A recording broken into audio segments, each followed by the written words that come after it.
What's going on, everybody? It is I, the Loaf King, and I'd like to welcome you back to the lunch table. I'm the main host, followed by my co-host, Joe Magic. Hola. The amazing Christian man. Hey, yo. Kadrebandit. Hey, Sean, I love you, but that whole opening you did sounded like it hurt. Are you okay? I was about to burp, and then, I had to, cover my mouth. All right, continue. What's up, everybody? Okay. And here we're gonna dive into some topics and share some laughs and talk about our lives as a whole. I do it. I'm attacking. Today's topics will be centered around some shows and movies, getting changes, and interesting mangas in the works, as well as gaming news as a whole. Also, we're joined today by a special guest, Brand Nubian. Go ahead and say hey. Yes, sir. What's up? And let's go ahead and get started, I guess. I mean, I don't really have much. I still have to do the usual. I like to check on this group as a whole. You may be new to this, John, but I like to ask how everybody's day was and what they ate today. So let's go ahead and get started with Magic first. Joe, Magic, how was your day? It was cool. Went to work at 6 a.m. Got off at 3, so early day. Had some meatballs, some hamburgers, and some French fries. Okay. No bun, right? Or bun on the side? No bun. Bacon, no bun. Crazy. I believe in Joe Hendry. Around 11:30, to a message. Girl said good morning. Said good morning back. That was cool. Then read the manga. That was cool. Wasn't really hungry, so I went back to sleep for a second. Woke up at 12. Took the medicine. All right. Let's slow down the play-by-play. Right now, we need fucking bullet point shit. Went to the kitchen. I was gonna get to that. Play-by-play. I was gonna get to that. Went to the kitchen. Had some Honey Nut Cheerios. So that was pretty good. It was all right. Some coffee and did some laundry and finished off my Chips Ahoy. Well, my dad's Chips Ahoy. My dad's Chips Ahoy. That's what I was just thinking. That is an insane combo. Yeah. Then around the afternoon, I had a chicken patty and some waffle fries. Use the toaster oven. Usually I use the regular oven. Roast beef, a chicken, a pizza. Yeah. No, I mean this morning. And that's it. Then I finished off my ice cream, so that's gone. Okay. Took medicine, and yours is always the one that's the longest out of everybody else for no reason at all. Goddamn play-by-play. All right, I said bullet points. Let me say my shit real quick. All right, look. All right, for me today, I went ahead and had some nachos. I had some steak later on that in the evening, and I was just chilling for the majority of the day, getting the podcast ready. And I was playing some Wukong as well. That's it. Kadrebandit, how about you? So it's like I was actually looking forward to mine. And then y'all keep letting this nigga talk. And it's like, it never ends up correctly. What do you mean? Oh, what is that? Shut up. It never ends up the way you want it to. They asked me how my day was. Yeah, I was not get a rundown of your day. I was looking at Jonathan. Bruh, I was over here. I'm good. I can be quiet. I ain't gonna say nothing. You choose I ain't separate gonna say times, nothing. bullet points, nigga. Yeah, you just told me that my act, that my thing was, and I told you. I thought you wanted to know. Christian, don't ever go hiking with me. You will not return. Oh my god. Fucking All right. Anyway, so I actually had some really good ass food today, so I want to go last. I want to find out what John ate, though. I'm trying to see what he. All right, John. Probably, we know. We know. So ugly, I What swear does to God. that mean? What John. are you doing, Brad? John, how was your What the fuck day? are you doing, What'd you Brad? eat today? Just took a nap, took a shit, I made some ramen, I made some spring rolls, spoke to my girl here and there, and that's it. Now we here. All right, cool. That's it. How fucking Sunday should be. You fucking kidding me? Sanity, man. Back to Kadrebandit. And never be professional in this shit. Never, bro. It's not possible. Oh my god. So, anyway, I started my day off like I had a breakfast sandwich from Moreland. I had my steak, egg, and bread. You know what I'm saying? Great thing to wake up to. Didn't actually eat all day until tonight. We had some man, I actually don't know what kind of sauce he did. It was like some jerk sauce, some jerk barbecue sauce on some ribs.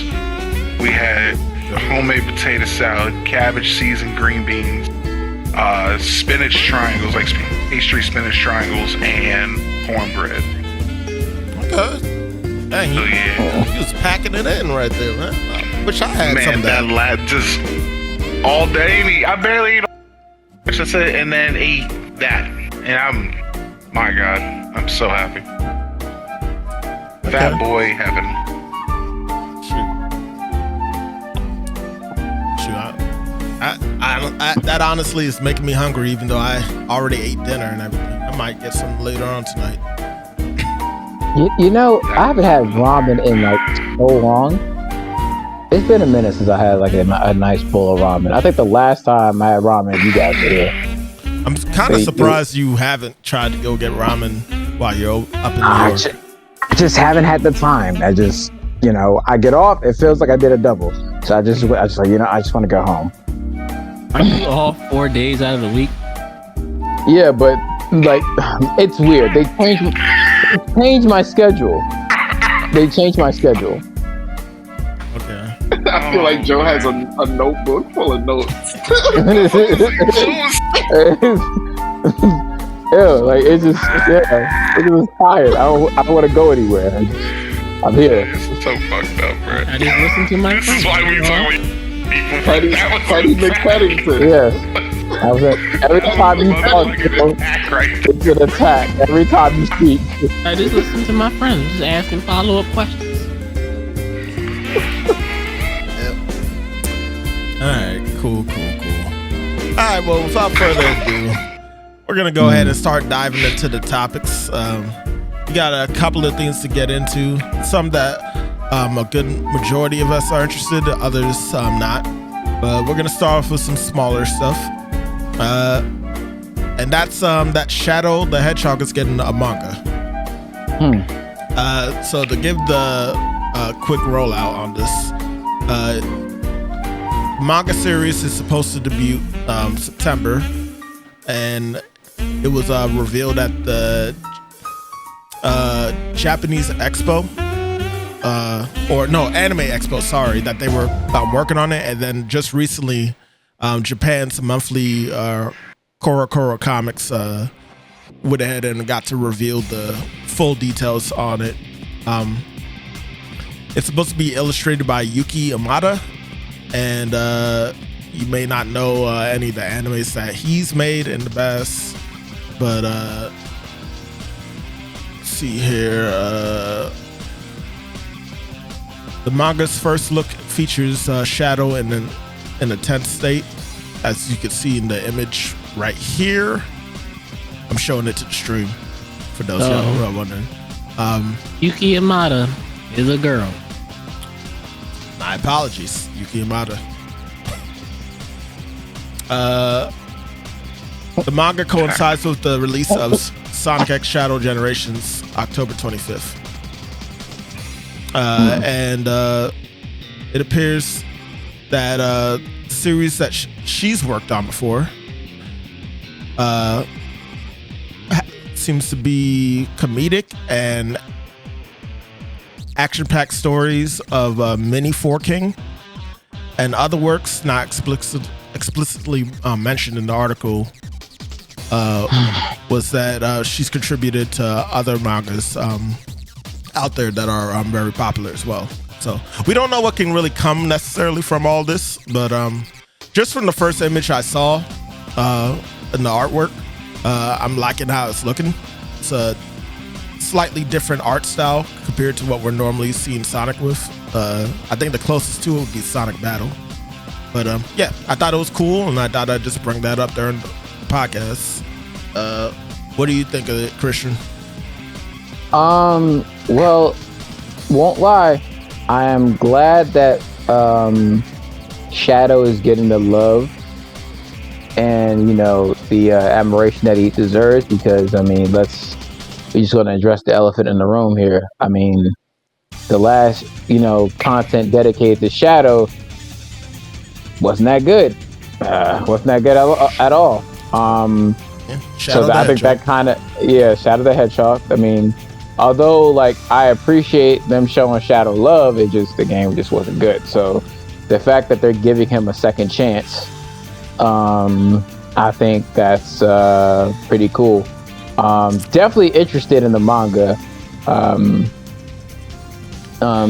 Would like to see what exactly they could do with his character, you know, good old pages of, you know, panels and dramatic effects. Right. Definitely makes me, I was gonna get the game regardless, but it definitely, you know, piques my interest in the for Sonic Generations. So okay. And supposedly we're getting a trailer for God. Sonic the Hedgehog 3 finally, but you know, supposedly Tuesday, but we'll see. Is there a problem, Joe? Yeah. Okay. Would like to. That's all I have to say on that subject. Okay. I'm gonna come back to you in a second about that. John, do you have anything to say about that? No, he's not. Y'all all know how I feel about Sonic over the years. I'm gonna get back into it eventually. I'm more than likely gonna get the newest game with Sonic Generations. And the anime, the manga seems pretty cool. I do like the artwork.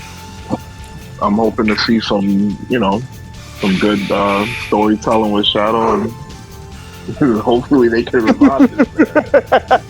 Sorry. You're ugly as hell. I'm just thinking of the story you told me. For those that don't know, John, Brand Nubian has a bad history with the game Shadow the Hedgehog. So the reason he's hesitant is kind of like locked around that. Oh yeah, they betrayed the shit out of me. I was ready to fight the GameStop cashier, and he had nothing to do with it.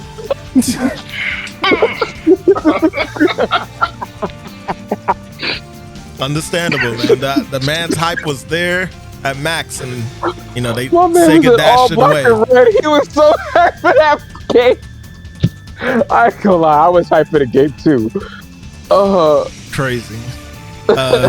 Real quick, Magic, do you have anything to say on this? Not really. Sure. Shadow's getting a manga. We don't know nothing about it other than it's Shadow. Yeah. Kind of is what it is there. Yeah. I know I don't really have to say nothing really to you, Kadre. Did you bother even looking at the art of it? You know, I'm glad Shadow getting representation because he's the only black person, and I respect that. Now let's Damn talk time about they that. rose above. Now, personality-wise, would you say Shadow is black, or like, are we talking? You're not getting into that. Okay, all right, I guess not. Well, we can revisit that towards the end, I guess. Okay, yes. Sure. Just for the Honestly, hold on. Why? Is it because it That's sounds what like I was gonna say. Like, why? Why? and I'm trying to figure out what's going on. Because it's gonna lead into a whole swell of a conversation. What the Shadow is? What about this guy? What about that guy? We're trying to get through trying to get through. We gotta stay on. We gotta stay on topic. I don't think that we drift off like that. Because okay, because all right. we- Well, so Okay, some let's- people think that Shadow is Mexican, I don't and then know why, other- but and other people that's think cool. that he's That's black. Crazy. I What think do y'all he's think a he is? black. Hold on. I think he's a black emo kid. Why Mexican though? Yeah, why Mexican? I don't know, That's so man. random. I look at some things where people like try to compare all the Sonic characters, what they are. Some people think Sonic's white. Some people think he's light skinned. And then I just see that people say that What? Shadow is black Oh my And- god, not light skin. and Latina or Mexican. Are they stupid? We're talking about an animal, right? What the fuck?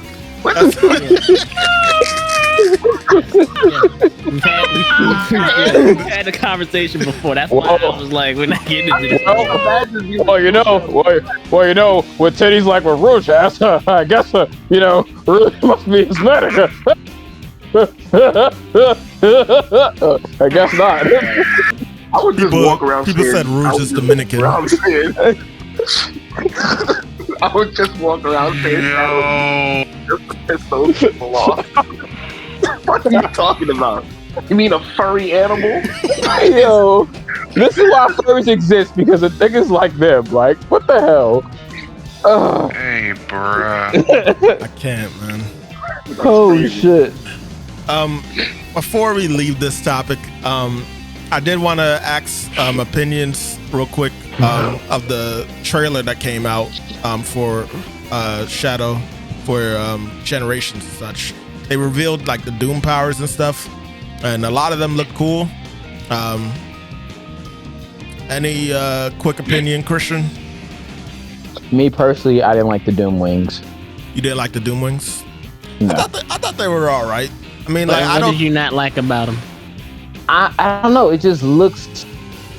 It just looks weird. Like It insists Shadow- upon itself, right? like Shadow. Like I mean, clearly that's for Shadow flying, but honestly, like, I mean, Shadow could like basically fly anyway to a certain extent. So it's like the Doom powers was just like By that him logic, getting you could wings do was most of kind. that other stuff. Yeah, I mean, you're right though. You're absolutely right. Yes, but I mean, that's just me. I just personally don't really care for the Doom Wings. Like, they're there, cool, but I could do without those. Honestly, I mean, that's just my opinion. I mean, well, then what do you feel? How do you feel about the morph one then, when it looks like Venom, basically? Like okay, fuck it. I didn't like any of those. I didn't like any of the abilities. I was trying to let the others grow on me, but nah, I just didn't really care for any of them. Okay. I mean, you can speak your yeah, opinion. it's like, just that's what okay. the podcast Yeah, is because I for. wanted the other ones didn't look weird to me for some reason. So I was just trying to like, but I didn't really have like a good feeling about it either. So I was trying to like wait until the game comes out so it can kind of grow on me. But nah, I didn't really care for the Doom powers like that. Actually, Because he could already use Chaos Sphere, right? So, and then I mean, Shadow has access to like, Shadow can actually use like the Chaos Emerald powers without even having it. So it's like, I mean, I get what you're saying. I guess I like it because it's still like adding towards it. In terms of the spirit thing, yeah, it's a little redundant, but like it's basically like a powered up version of the spirit thing, and he can fire it and like one full shot. Like he can shoot out 5 at one time and stuff. Instead of just like continuously pushing it, it's like a straight up shot. As for the other abilities, the wing, I'm okay with it because it doesn't feel like it's really slowing down the gameplay, and they also are trying to add stuff in there to allow the speed to like still like be there for fast platforming. Yeah. I thought that the kick, the little chaos blast kick thing, was cool Yeah, too, that's because cool. it's destroying like environments and building different paths. Yeah. And the morph, I'll admit, it does seem a bit slow in comparison to like the other abilities that we've seen. But at the same time, I do like kind of, I don't know, I'm kind of into the little tether thing that you can do with while you're in that form. Maybe that's just me missing Rayman and stuff. But I like how it looks like it works, and I don't know. I'm just kind of into this. This is like giving Shadow a lot of stuff to separate himself from Shadow in even more ways than before. And if Sonic's gonna be getting like new abilities like down the road, I think it only makes sense to give Shadow new abilities as well. Yeah, because I was just like, my only question would be, okay, so Shadow could have, so you're telling me Shadow could have done this the entire time? It's like, all right, but he couldn't. He couldn't. Okay. Yeah, they literally show in the beginning like this is like him like awakening these powers because of Doom. You know, Black Doom. Yeah, Black. He has some of Black Doom's DNA, right? Yeah. So he's like literally just tapping into the powers. And it also, like, I feel adds to the character as a whole, because like Shadow is part alien, like you just said, the DNA is in there. Yeah. So like him tapping into like some of these little weirder looking abilities makes sense to me, in a sense. But you know, of course, we have to see how it all plays out, see how we like it. But I think that they did in my opinion, I feel like they did a even much better job with the abilities here for Shadow than they did with Sonic and Frontiers. I agree. So again, we'll see when the game comes out. We're not that far away, but I like what I saw. Shadow, wait, John, did you see anything? Any of this? So I didn't see the trailer, but I was just looking at it now as you guys are talking about it. I agree with Christian with the wings thing. I don't think that it's necessary. I think that they're kind of trying to go for a certain change, or like, you know, because with these kind of games, not to be too much with comparing it with Mario, but those kind of games, you can make those type of characters capable of anything. You know, they have so many different times where these characters are using swords, and they all, you know, different type of stuff. So I'm not really a fan of the wings thing, but the other moves I saw him doing kind of adds like a little bit more of a punch to what he's capable of. So I don't mind those other things, but in regards to what Christian said, the wings, they could do without that. It's definitely a little extra. It's like that. They're definitely doing like an edgy type of thing with that for sure. Yeah. But I don't know. The fighting and everything kind of reminds me of Dragon Ball Z with the combat. But everything else, well, like you guys said, it'll probably grow on me when I get the game and play it myself. But you know, other than that, we'll see what happens when the game is actually released. How we really feel about it during gameplay. I agree. Magic, any quick stuff on the trailer? I know that you saw it. Yeah, I saw it. Everything looked cool to me. I'm not as up to the Sonic lore as you guys are. So I saw the powers. I thought, but everything looked cool. Cool. The wings didn't seem like it would deter you from the game or anything. No, no reason why I would. Nope. All right. Well, Kadre, you didn't bother seeing the trailer, right?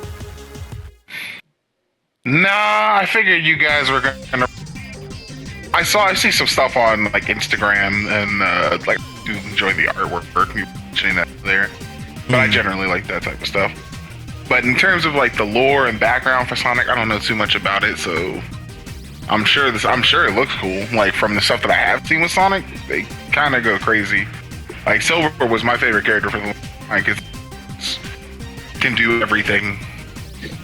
Like I don't know why you wouldn't want to be like the omnipotent motherfucker. It's like God incarnate.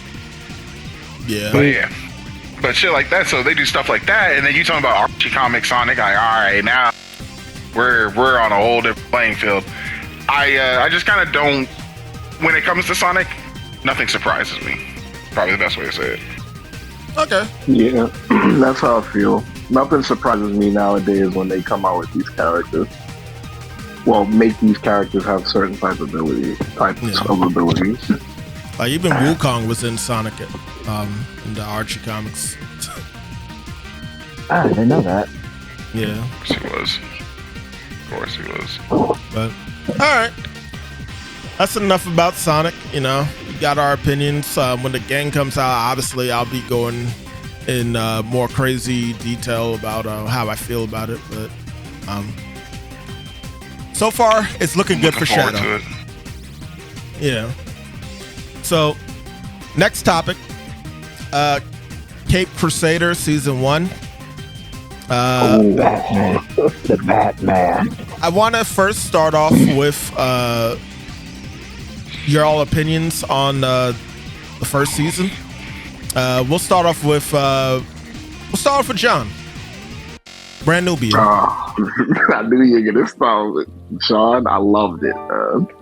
From start to finish, I think that it's a nice touch on like having more of an adult feel to Batman and his situations with some of these villains. It seems like they're going with brand new origin stories, especially the time period it takes place in. It definitely does justice to the old animation style setting of the old cartoons, tubby guns and all of that, man. I loved all of that. The whole, even the way how they introduced, well, I don't want to spoil it for people that haven't watched it, so I'm not going to say certain things, but if people watch it for the first time, the way they introduce some of the villains and that show's take on them is pretty good. So I'm looking forward to when they come out with another season to see where they go. Even when they start exploring additional characters that helps Batman and his storyline. Okay. I mean, there is one thing that I do kind of want to spoil here because it's part of the article that I have here, and that's about the gender swaps for Penguin. How do y'all feel about the gender swap? I guess you could follow up, John, since you started this. Well, I didn't mind the gender swap. Like I said, you've never seen Penguin as a female. I mean, I don't think that's been out there like that. So it's a nice change of pace because we've all seen so many versions of Cobblepot, from the video game and seeing him a ton of different ways in the animated series that they've come out with over the years. We've already seen that version of Penguin, so to see see that character now as a female is pretty cool. It's the same thing as like when they show a female Robin, if they ever come across and start putting that in a series, that'd be a different take, it'd be something that people are not used to. So I didn't mind it. I didn't mind it at all. Timm, Bruce Timm to be exact, was saying that he literally did this because he wanted to add more female villains to the show. Beyond like Catwoman and Poison Ivy and Harley Quinn. But I mean, do you not feel like maybe they could have made a new villain, or you think that would have just pulled away from what we know of Batman and kind of ruin what they were going for?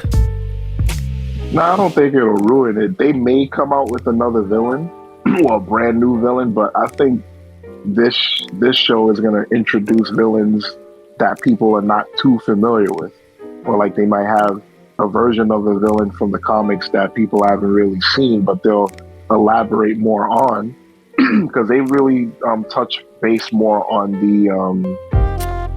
the criminals, like the regular gang members and stuff like that, which are like Rupert Thorne and stuff like that. Because we're always seeing supervillains like Joker and Mr. Freeze and stuff. So the fact that they're showing the regular crime lords and all of that, I think it's a nice change of pace. It kind of reminds me of the Batman Mask and the Phantom film, when they show a lot more of the backstory with some of those crime families. Yeah. So I think it'll be cool. They'll probably show Black Mask. They'll introduce Black Mask and a few other, the Falcons and stuff like that. So I'm interested to see where they're gonna go with the show, because it seems like, there's supernatural stuff in there, which I was kind of surprised to see. But this version of all of these villains are pretty good. They just don't look. They're not too over the top. Okay. They're not too over the top. Nice and balanced to start off the season, and then maybe they go crazy later on. Personally, I didn't like Catwoman in this. I understand this is like supposed to be like, the beginning of, kind of Batman's career to an extent. But like, I don't know, man. She just seemed like she was just doing a lot of goofy shit in there, and wasn't really like, she left like, so she got captured like so easily. And I understand, and again, I know this is like their beginning, but like there's a lot of things that she did that I was just like, man, that just seems really out of character for her. But then again, I didn't watch like the other Batman shows that heavily to like be able to like, compare and contrast those personalities of each Catwoman. But Joe Magic, how did you feel about the show? Like I said, I loved the show. I thought it was really good. I had no problem personally with Catwoman. I feel the same.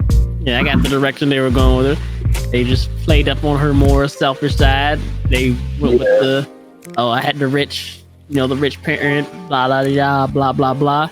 So because she didn't grow up poor, she didn't grow up stealing stuff. So she's not a seasoned thief. She's just used to, being able to buy her way out of trouble. So that's how things work. And they really, and as far as Penguin changing, like I said, I didn't mind. Doesn't matter if Penguin's a guy or girl, as long as he still, or she still acts like Penguin, like just a crime lord. That's pretty much what needs to happen with Penguin. And yeah, it was a nice change of pace, as Mr. Nubian said, because Bruce Timm is right. We don't really, Batman doesn't really have any female roles. Catwoman's not really a role. They kind of on and off. Yeah, she's not a villain. She's never a villain. She's kind of on and off again. So it's nice to have one that we know Batman's not gonna be on and off again with. That Batman ain't eventually gonna be in the sheets with. Nice to have one like that he's just there to throw hands with. True. Yeah. They made her a little bit more like selfish, like Joe said, and she has a lot more like immaturity going on. Mm-hmm. Yeah. So it's not. I think that's what really bugs me the most. I don't think she's been doing what she hasn't been doing what she's known for, for a while. She's just she's starting off kind of like a petty thief. She didn't have a costume, she didn't have a car, and they're going with the old school version of how she looked back in the day. I'm sorry I'm harping on her so much, but I think her costume is ass. Yeah, that's the old school version of how she looked back in the day. That's how she looked. I know. That's how she looked in the 60s, man. That's how she looked. I know, but... And I don't have any problem. Well, how would you prefer she looked? I guess what I'm used to. It takes place in the 70s? What? But 60s the question is... No, that's her costume from the 40s. That was her costumes in the I think the 50s or 60s.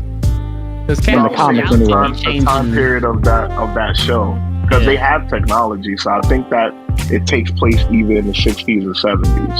Yeah. But the technology is just like the technology 40 years is very limited. That Batman has? No, he's just he got money. He's just really rich. So he's ahead of the game. He's always been like that. Like- He always has advanced. Like clearly the suit more than like isn't everybody like else. that upgraded at all. No, Really. that's just basic. Yeah, that's just basic. That's basic. Yeah. I like the Basic costume. Batman. It was a nice change of pace again. Like, I don't need to see her in black spandex all the fucking time. Yeah. I don't need to see all of that all the time. Yeah, Like, that's fair. yeah. Let's see. Christian man, real quick. I love the show. I absolutely had no problem with anything. You know, these are different versions of the characters we knew. I definitely agree with what Bruce Timm said. Like, we didn't really Batman really doesn't have a lot of female villains. Thus is why I didn't really have a problem with Penguin being a woman. You know, what if Dr. Freeze was a woman? Would that be Mr. weird? Freeze? I wouldn't care. I wouldn't mind that. I wouldn't mind that as long as they still do the character justice. I honestly don't care. I mean, if you think about it, there would be a Mrs. Freeze if the whole situation with him and his wife. Yeah. I was gonna say If it was reversed. If it was Yeah, reversed, that's what I figured would have happened yeah. if they did it. If it was reversed. They have done that before. So yeah. All right, good. I was thinking that, but I was like, man, I can't remember if this is true or not. So there are definitely I did not know about Automatopoeia. I thought I had no clue. Spoiler. I had no clue that character existed. I didn't know who he was prior to the show. Apparently he exists like for a while now. But I like that character. I like the fact that they're actually talking about Rupert Thorne again, because they haven't brought up Rupert Thorne since literally the animated series. Yeah, literally the animated series is the last time Rupert Thorne was a thing. So I like the fact that they had Falcone take a back seat for a minute, and then they just like, all right, well, let's talk about more of Rupert Thorne. If there was any character I was kind of annoyed with, low key, was Barbara Gordon. Like, at least in the last couple of episodes, but you know. Oh, I know exactly why you're saying that. Yeah. I know exactly why you're saying that. Yeah, she was low key annoying the fuck out of me. But you know, I think out of everybody, I think the character I actually really enjoyed was actually Two-Face. I thought this character Two-Face was about the money. yeah, he was absolutely hilarious. That was a very. That's what I'm saying. Like, I like the flow of that show because it's not making the villain way over the top. He was just real cutthroat. He was just real cutthroat. It's just ruthless. I know he told you to do it. But you still did. You did it. You still did it. Yeah. So, like, you know. His logic that eye for an eye logic is perfect, bro. Yeah, I definitely enjoyed his character. His character was really dope. He was an asshole in the beginning, but I definitely enjoyed his little character change. I was waiting for him to flip the coin. Yeah, I was waiting for that too. And I was also waiting. We're used to that though. Yeah, and I was also waiting for feeling that they weren't gonna make the coin a thing. Yeah, I mean they made it a thing dropped like a later. hint, but they didn't dive into it. They went more into it. the multi-personality more so for him. For those guys, there was no coin flip. It's just I also you know, I kind of wanted the Penguin laugh, but you know, it's all good, no problem. You know, You still might get it. I don't think we're getting it, but it's okay. I'm okay with that. I actually like this Penguin. I still wanted to laugh. You know, that's what I enjoyed about Penguin. I think it's possible that we may see reoccurring villains. I don't think we needed that cartoony ass. I think we did. I think we did. Wait, what laugh? The Penguin laugh. What does it go like? Why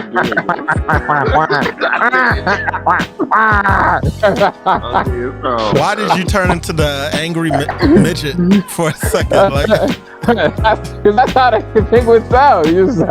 It's hilarious. Like, that Penguin's hilarious. But I'm cool with the cartoony laugh not there's being also there. no, go ahead.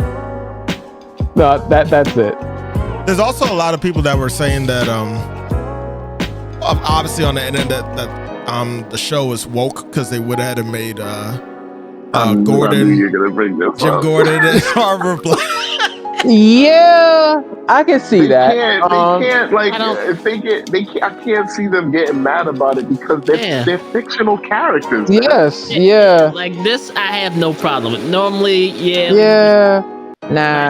character, I'd be saying something, but this is fine because they were just. It doesn't feel woke. It was in this. Yeah, show. It's just. Acting overtly like and as a black woman in America, they wasn't trying to push no theme like that. They just happened to be black in this show. These are all everybody's character was precise. Like Montoya was always gay. Period. There is no character changing her at all. She was always gay. That's Harley it. Quinn just being Harley Quinn randomly. That was random. Yeah, that was random. I ain't gonna hold you, but I didn't have a problem with that. Yeah. But also not being a villain because of Joker in this. Yeah, right. That's also cool. Too. That was cool. Yeah. Yes. But that might change in season 2, the way things kind of end. But we'll see. Yeah, I agree. There was a lot of things I did enjoy about the show. Fuck the whole woke shit. I hate how that's like piling into a lot of media nowadays. Like, without people like truly doing enough research. Like there was a point where Batman was even black. It wasn't the direct Batman, but like it was Michael Fox. That was the character. It was Lucius Fox's son. Yeah. But you don't see people. You didn't see people complaining about that shit back then. So like it's just like I don't know because it wasn't directly like the Batman. So it's like it wasn't Bruce Wayne. Like for me, I don't. Even if let's say they did make Bruce Wayne black, I still wouldn't care because it's still something different that we haven't seen. So it's not something that I would make a big deal about. I'm sure people would, but I mean, you can't always get mad at a different version. People just don't like change. People don't like change. We already saw this with other popular characters, Disney characters, and. The rumors of 007, like it's always been a thing. So it's not, it shouldn't be a problem. I don't think it's a big deal. Kadra, did you happen to catch any glimpses or clips of this show? Unfortunately, I've not. Outside of like the initial. Okay. Yeah, outside of the initial trailer opening, like, hey, this is what it looks like. Then no, I have not. Okay. I don't watch as much television. Yeah. This was actually on Amazon Prime, but yeah, I get what you're saying. But yeah, that's some our quick opinions on the Crusader, the Batman. It got a 95 on Rotten Tomato, and certified fresh, baby. I think it's well deserved. The audience gave it it's like at a 55 right now. But I think this is good. I think that they definitely should keep it pushing. Do something interesting with this particular Batman. Heck, we even dived into the the supernatural at one point, a little early actually, and I kind of liked how they portrayed Batman handling that. So yeah, definitely keep it up. All right, next one is Final Fantasy 13. I know, Joe, I know. Just bear with this. Wait, are they bringing that one out? I don't hate Final Fantasy 13. I hate the song. Oh, look, Sean, you and I both share love for that music from that game, man. So, I know why Sean Joe hates it because of that alarm. Oh, that shit was hilarious. The song was fine. That shit's I hilarious. know exactly why Joe hates Metal Arm. I Background never get information on why tired I of hate the song, Chad. So when we would go hang out and do things, we would spend the night over places. Whether it be over one of our other friends, Pseudo Wudo's house, his house, whatever. Sean would have his alarm set for ungodly hours in the morning. Like 5 a.m. and then another, but it wouldn't just be one alarm. It'd be like 5 of them. 5 a.m., 5:30, 5:45. Like, goddamn. And he wouldn't wake up to turn it on. I was like, how the fuck do you get to work, nigga? every time I hear it, it remind me of like a bank commercial. And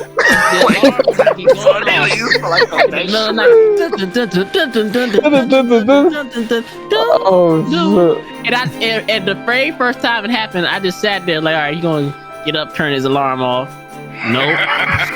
He just sat there. He just was asleep. The phone was by his head. I have no clue how the fuck he didn't wake up. He just boom, boom, boom, boom. Like, you gotta be fucking kidding me. Like, he not gonna turn it off? Now looking around in the dark, so nobody gonna get up and turn this nigga phone off. It's up to me. All right. I've done much better though, over the years. Yes, because I've had this alarm for a couple of years now. Yeah, alarm for a long time. But I've done much better for Joe's sake and sanity to either have them off or like turn it off fast as possible. But yeah. Driving from that, Final Fantasy 13 may possibly be getting a remake. Square Enix responded to a Twitter comment about a re-release of Final Fantasy 13 trilogy, suggesting a remake instead before any other Final Fantasy title. Oh, sorry, I'm speaking a little too fast. In quote, before any other Final Fantasy title gets a remake, Final Fantasy 13 needs a remaster. And then they responded. Remaster, okay. And then they responded with any reason for a remaster instead of a remake. And then this sparked speculation among fans who have been hoping for a remake or remaster of the game. But Final Fantasy 13 is a divisive game in the series. It's been criticized for its linear design and the combat system, but still has a devoted fan base. And that same design has been some of the features of it have been brought over to future Final Fantasy games such as 16 and even 7 Remake with its stagger system. Some fans are skeptical about a modern re-release with minor tweaks instead of a full remake. But others are cautious because the response was hypothetical and not a confirmation necessarily. But Square Enix has found success with Final Fantasy VII Remake, which may indicate a potential interest in remaking other titles, such as 9, 10, and so on. So, currently, if you wanted to play Final Fantasy 13, it is available on Steam. But you can also play it on the Xbox Series X and S via backwards compatibility. So, yeah. Any opinions on this, John? Well, I wouldn't exactly be opposed to a remake. I don't think it's necessary. I think a remaster would be appreciated because we haven't seen that game really on any other platforms besides the PS3 and the 360 and Steam. So I wouldn't mind it being remastered. A few graphical changes here and there, a few more modernized controls. But it would be greatly appreciated if that game can resurface on current systems, because I actually do miss that series. I do that too. game for me was really good. So it'd be welcomed in my book, and I love the music and the staggering system. I think the staggering system actually started off with 12, no? With Vaughn and I think they had the staggering in there too. It might have, and like it just ported over to like this to 13 with some slight adjustments. I know like one of the other systems was the Paradigm. I think that's the biggest thing that people had an issue with in that game. The Paradigm was basically just when you change up your roles like on the fly in the middle of the combat, because everything was live, so like you could just choose like different roles for everyone to have, and then like two people would be mages and then others would be like warriors and stuff, and then like they just run into combat and stuff and do what they're supposed to do. But you can like make them do auto combat, or you can set it where you put what moves you want them to do. Yeah, exactly. Yeah. So I know that there's a lot of mixed feelings about 12, especially some of our friends amongst the group. But I really like 12. Just I love 12. The story, the gameplay, and just the open world aspect of that game and the setting of it. I thought that it was pretty good. I wouldn't mind that if they made a remake of that. I would think that was cool. I would like to see a remake of that, and Final Fantasy X and 10-2 would be pretty good also. For me personally, if any game is gonna get a remake, the first one that I'd want to get a remake is 9, because 9's my favorite of the series of all time.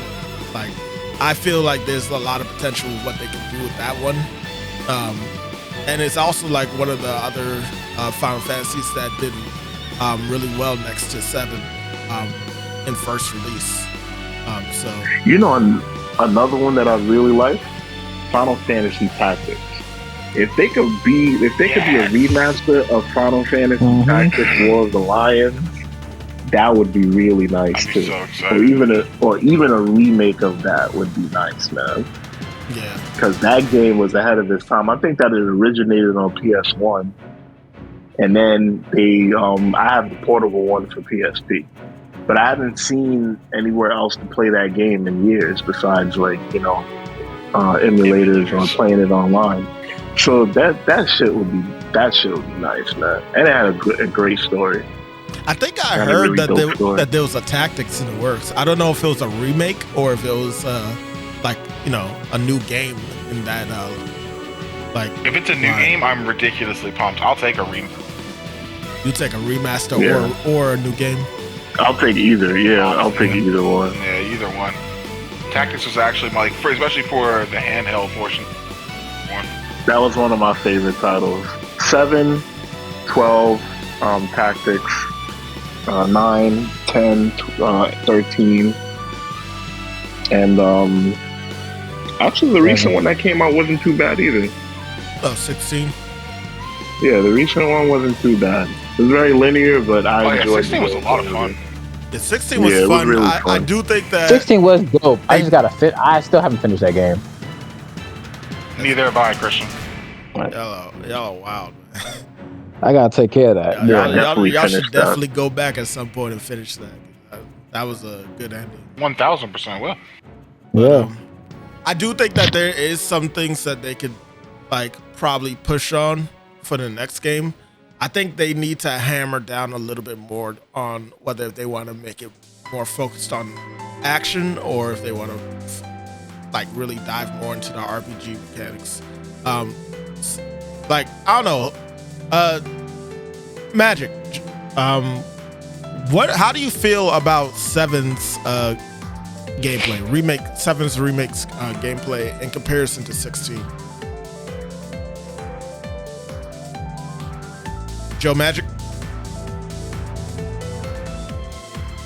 Did we lose him? Still in here. Magic, if you're talking, we can't hear you.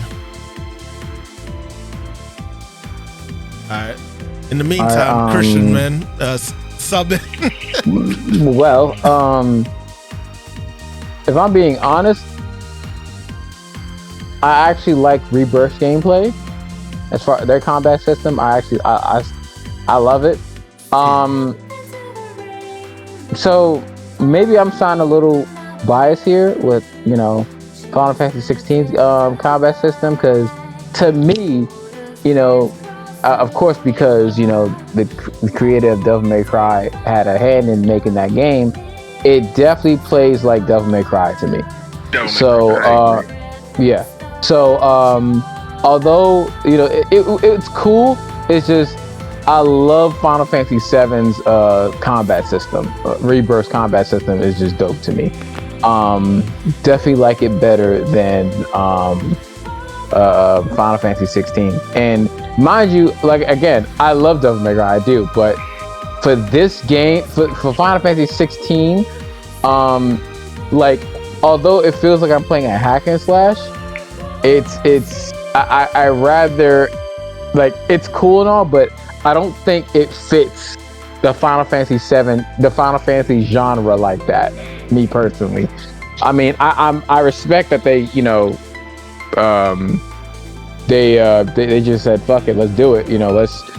Let's make the combat system similar to Devil May Cry or whatever. But if that's what they were going for, but I don't think it really fits this genre like that. I don't think it fits.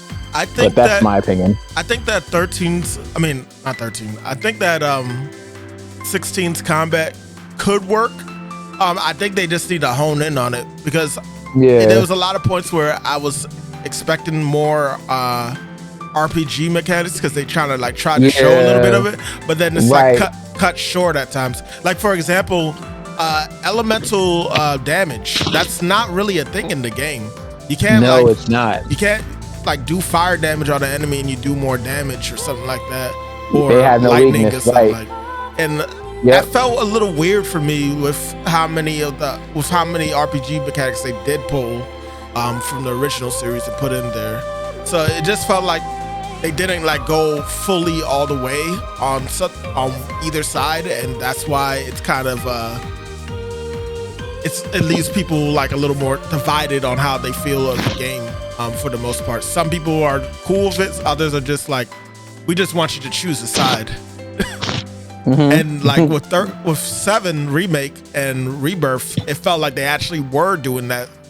They were sticking to the RPG mechanics, but they dabbled a little bit of the action in there with giving you the free control, and that was improved on with Rebirth, and that's why I'm hoping that for the next number title that's going forward in the series, I hope that they can do what remake to Rebirth did, to pull more people in. To piggyback off what John said, as far as Final Fantasy 13, he's right. I don't think it's necessary for a remake to happen. It was necessary for Final Fantasy 7 because that game a lot of people old. It's very old, and a lot of people there's a lot of people, especially this generation, that they don't really know about that game. They don't know how significant and how important that game is. That specific entry is to the Final Fantasy mythos. You know what I'm saying? Mm-hmm. So, for fans coming in and be like, oh snap, Final Fantasy 7, man, that title sounds familiar. Oh wait, they made this game before, so they're remaking it. I never got a chance to play it. Let me get into it. It invites more people to play a more modern version of, these characters that we've known and essentially grew up with. You know what I'm saying? Yeah. So. And I believe 13 was actually supposed to be the end of the mythos, actually. And 14, was it? No, 15 is supposed to be the start of the new mythos of Final Fantasy as a whole. But the whole series has been made where you don't have to play the previous games to understand what's going on. If you want to, though, play those other games, sometimes they'll do a little Easter egg and all, but that's about it. In Final Fantasy 9, you can find Cloud's Buster Sword. You can't buy it, but there's a point in the game where you find it I wonder wonder what guy was carrying this around, and then they say something like, I don't know, but he seemed to be some type of soldier or something, and then they leave it at that. Dope. I was like, oh, that's dope and stuff and all that. So like, I agree. I don't need 13 to be a remake, but I'm not against it being a remake either. I just don't want it to come out as a remake before 9, and that's just a personal opinion right there. Yeah. Magic, are you back? He's not. Kadre, you got anything you want to add? Hello. Well, I was actually, for a minute, I've been over here thinking to myself about the whole lore situation and how thinking about Final Fantasy, you want people to come in and actually like know what the fuck is going on. I understand that. And I'm thinking to myself, though, it's funny because Final Fantasy in itself doesn't do a good job explaining and or separating completely their own mythos. Like, the running theory for the Final Fantasy universe is that it's all one universe, but on like different timelines and or different dimensional planes. They've implemented both. Yeah. So it's like, this is done in the future, this was done in the past, this is about the middle, this is like mid-ground, this is only done because it's in this particular dimension, this dimension only got fucked up because this timeline did something here they weren't supposed to, Tiamat was born, the whole universe fucking exploded and was recreated, and that's how they done it. And I think actually Strangers of there was Paradise. 2 Final Fantasies where the world was destroyed and they brought it back and like remade it. Yeah, I was like, I think Strangers of Paradise, like technically the world would have been or was being destroyed, and it was like kind of a, leave it as it is. Like, I got place now. Like, I'll watch over the shit. Like, you can't do that. Like, don't tell me what to do. Yeah, that type of situation. That's been a Final Fantasy trope. And the only reason I was thinking about that is because it's funny because new people, I feel like, are gonna have an even harder time with them bringing up bringing up different shit from old games, because it's going to conflict so much with what they have. It's going to give them way more of a background to it, and yeah, it's going to be fun to have like those little Easter eggs there, cool. But if you really want people to get into the mytho or lore of it, they shouldn't just be focusing on bringing back older games to do so. They should be better at expanding it on their own games. I agree. And in terms of like the combat system and how they fight there, you guys were talking about that. I think Final Fantasy, so I don't think I've ever been dissatisfied with a combat system or a way combat works with a Final Fantasy. Even Dissidia. Like, anybody who watched that one fucking stream with me knows I played a total of 20 minutes of Dissidia, got my shit handed to me. But while I was fighting, it felt fine. The controls were decently smooth. It was a little clunky on timing because I didn't know what I was doing. But then from the outside looking in, like, because they were whooping my ass, it looked great. Like, it looked fantastic. Hey, like I said, I've never been satisfied with the way they've done it. And so that's what I always like to see, is like something, it's either going to be something new and or something that's unique to Final Fantasy. That's what I always expect when I get a new Final Fantasy. I feel like they were kind of getting close to that with 15 at first, but they just couldn't really figure out what they lock it down, what they wanted fully with the system. And then maybe 3 years later they improved upon it, but it was kind of too late by then. Too late. Even I don't fully know what they changed, but a lot of people said that they really fixed and kind of brought to fruition the things that they originally showed in trailers that people were actually hyped for what they saw in the gameplay and stuff. So 16 is definitely a departure from that. It went in a slightly different direction. It has some features from there, but overall, just looking at it, the inspiration of the dev team for Devil May Cry pours into that game for sure. for better or worse? Oh, 1,000%. Yeah. I think it's for better, honestly. It changes up how you see Final Fantasy gaming, and it kind of gives you, if they are going to go more of their world-building RPG style, this is what we can expect. You can expect more open world, free fighting, hack and slash type shit. Action That's what you're RPG. looking for. Yeah. Mm-hmm. More of an action, and Western they did action RPG. Yeah, and they've done it well. Like, I thought they did it great, honestly. They were able to incorporate in the new combat system of the hack and slash, while at the same time maintaining the consistent like spell and normal Final Fantasy usage you would do, like shit that you do in previous Final Fantasy games. They were able to incorporate it pretty decently well into that same fighting style. And I thought they did. Like, that's just me. I thought they did that really well.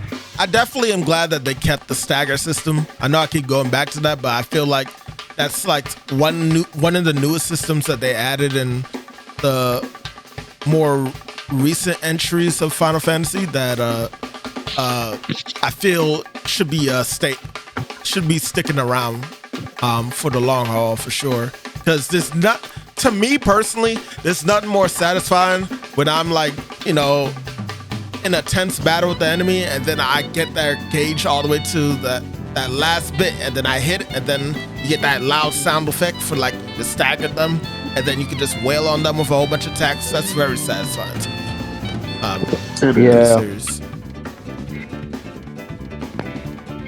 Yeah, they do really well at building the excitement for that, and then really allowing you to properly release a good set of moves and really feel the game out. So it doesn't feel like they do a really good job at allowing you to experience everything that the game has to offer when they set up a combat system like that.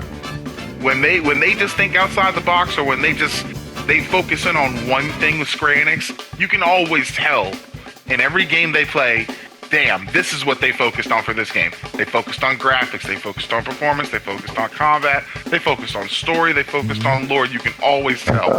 Because, especially with, what was Lightning Returns, they burned the shit out of lore with that game. Like, every question that you wanted from that lore line was like, we're gonna bang them out for you, baby. Yeah. This is what we're here for. And Now, it's like, well, shit.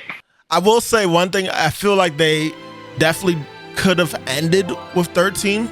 The way 13 ended, they didn't need to do like the sequels really, but I still appreciate the sequels because it just expanded more on the world that you may have possibly thought about. Like they weren't really that important, but they made it into something important, and they did a good job making it important instead of it just being like added on and be like, you didn't really need to do this. Like, what is all this? It's more like, oh, okay, actually that makes sense in the world, and actually comes back to 13, the first game, in a good way where I actually want to know more, So it definitely they did a good job at capturing your interest with the sequels to the game, is what I'm trying to say. Absolutely. Honestly, like, Square Enix has always been able to do that. They've always been able to, I guess because they've been doing it for so long, they've been making the game so long, running the stories for so long, they're always able to give you just enough information that they explain it for you and keep you kind of wondering, give you that fan theory, that at the same time they're able to properly finish most stuff off. Like, I will say that their story, they're able to wrap up storylines pretty decent.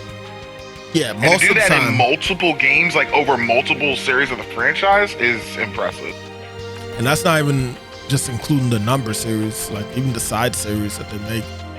Like when they all talk about tactics. You put that much work into a side story? That's insane. Yeah. But I mean, that's all we really have to say here. Magic still isn't back yet, but I'd say he said he's captured at the moment.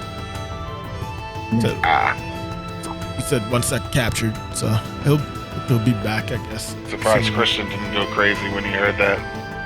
Heard what? Nothing. Nothing. Let's go on to the next topic. Tango Gameworks, saved by PUBG publishers.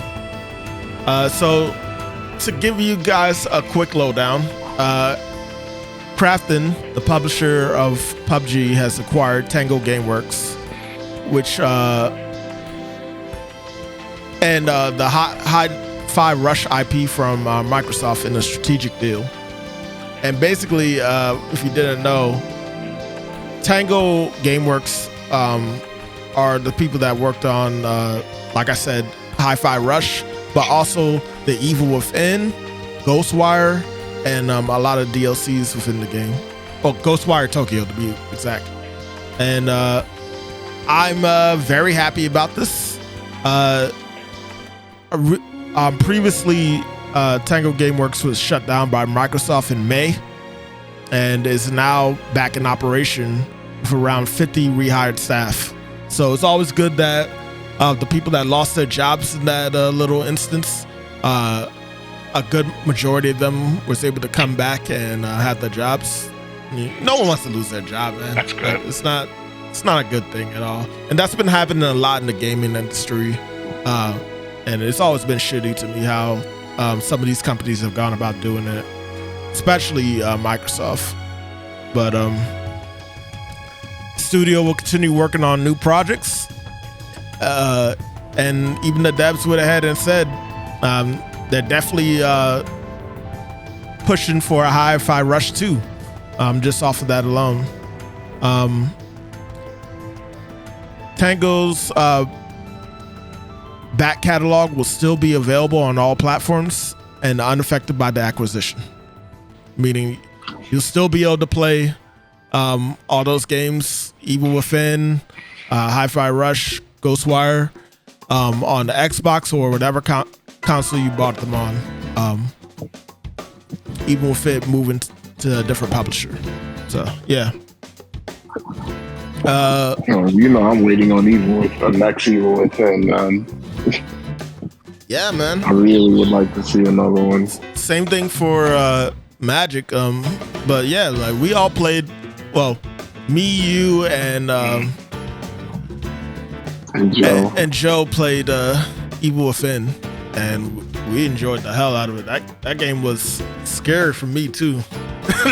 I still have the memories of watching you, John. You want to tell that story real quick?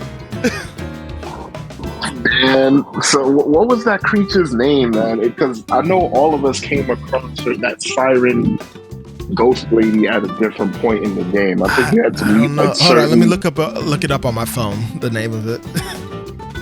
Yeah, like the way how she appears, man, and because PS4 had the speakers on the controllers, and her shriek when it came through that speaker for the first time, man, and I didn't know what to do, and I remember I was asking you to walk me through navigating how to escape it, and your mom was watching it, and all I remember is her dying in the background because I didn't know how to get past it, man. But that game, I miss that game so much. The first half of it was so great. I don't like what they did with the second half and who the main villain turned out to be, but the dude with the camera, he was perfect, man. Trap you in your death and all of that stuff. That game was perfect. I really would like to see another Evil Within. I don't know why they let that slip through their fingers for so long. It was called Anima. No, okay. Yeah. It was some mysterious creature haunting the streets of the Union. Yeah. Like she would insta-kill you. Like there was no way to actually deal with her. I think until like probably the end of the game. But yeah, her segments were scary as hell because you had to like play it real stealth and get all the stuff you needed. And the game would purposely put you in situations to get you scared, to make noise and get her attention and stuff. And you just had to play it as cool as possible. But that's like a really great memory I have of it. Evil Within 2 to be exact. But just everything in that was great. But Hi-Fi Rush, I can't give that game more praise than I already have. I enjoyed the heck out of that game. The music selection was amazing also too. And for those that wanted to like play that game on stream and stuff, they do have a stream mode where they do like alternate versions of the songs that they're based off of, because the songs are actually based off of like actual artists that made songs like System of the Down or Evidence and a whole bunch of other bands and stuff. It was really cool. I can't recommend Evanescence yet. Sorry. I can't recommend that game enough. I actually had made, I basically made Christian Man tried the game out, and I'm not trying to speak for you, but you did say that you did kind of like it. What? Hi-Fi Rush. Hi-Fi Rush. It's available on PS5, no? You said that I didn't like it or I did like it? That you did like it. Yeah. Yeah. Yeah, I liked it. I was saying that I forced you to play it. You did. It was a timed exclusive at one point, right? It was. Now it's available on PlayStation as well. So you don't have to just play it on Xbox. You can just go to PlayStation if you wanted. But I might have to track down that if they have a physical copy. They might, man. I would say get that soon because they definitely stopped making copies, if I remember correctly. But yeah, that game was, man, can't recommend it enough. That was one of my Game of the Year contenders. I think either last year or 2 years ago. When did Hi-Fi Rush come out again? Hold on, let me see. Whole time I'm not even on the freaking page. My bad, chat.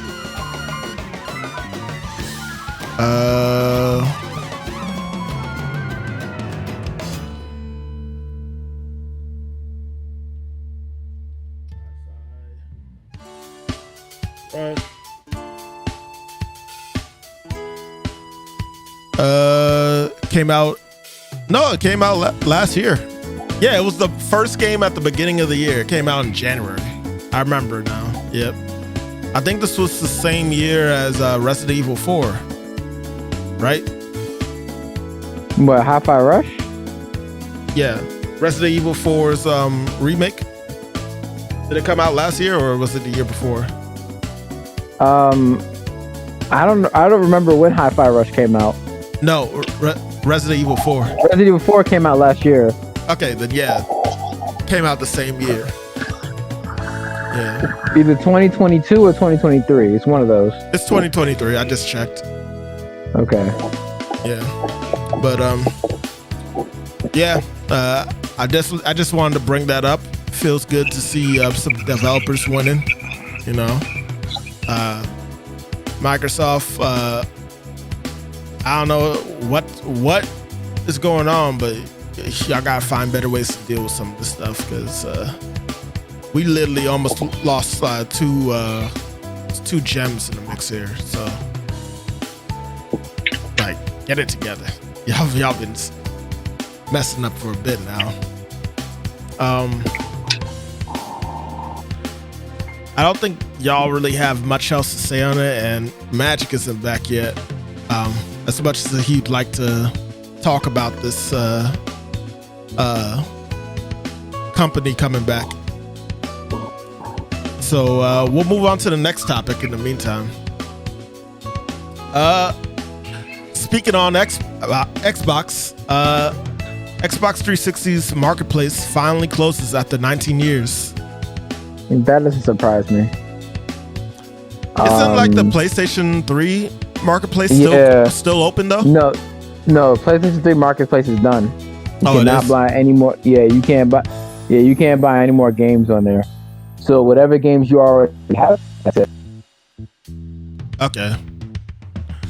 Yeah. You can access, you can go on the PlayStation, if you're playing your PlayStation 3 still, right? And you go on your download list in your account, you can do that. I mean, you'll have to go through a whole bunch of mumbo jumbo to get in, but you can do that. But you can't buy nothing on the marketplace. Man, the more I think about this really is like the end of an era. Because that was the Wii, the PlayStation 3, and Xbox 360. And Xbox 360. And now that's it. All those marketplaces closed down. Are done. Yeah.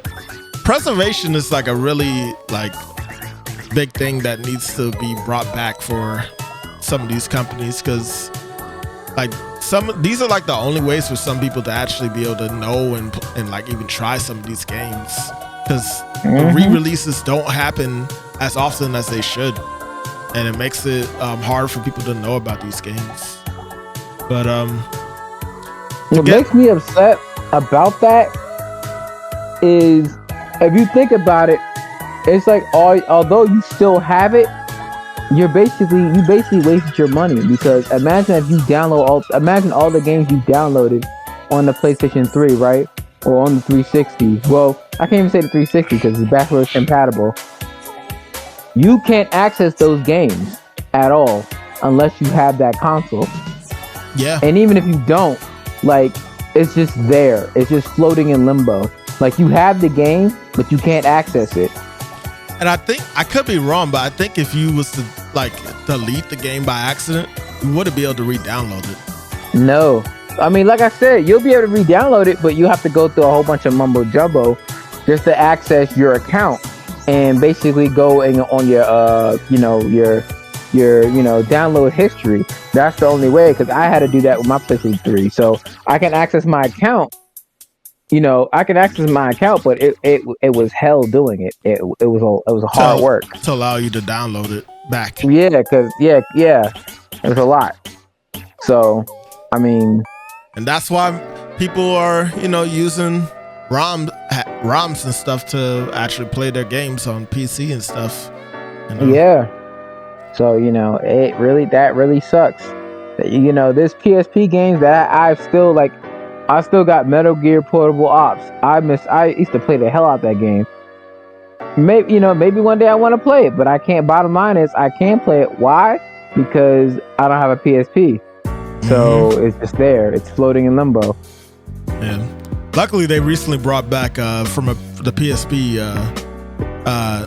Daxter. So that's available. They need to do more of that, honestly. They do. But it's not fair to the people that bought their games. Now they can't play it. Why? Because now they don't have a PSP, so now they can't access those games. That's not fair. Very sad. It's business, right? Yeah, sad. But the Xbox 360's was a legendary video game console. I'd say it was honestly the golden era of Microsoft. Of online gaming. Online gaming too, yeah. Didn't you have a 360 too, Kadra? Absolutely. Yeah, I thought so. I think we played a couple of games on there way back. Yeah, and then we played again when I recovered my Xbox account. We played Halo for a while. Yeah, that's more recent, but I was talking more so on the 360 era. Yeah. But to give more straightforward information of it, it's not all doom and gloom for 360 owners or even the Xbox One or the Xbox Series S consoles players, especially when it comes to your current library or online play. But there's still a lot being lost with shutting down the Xbox 360 store.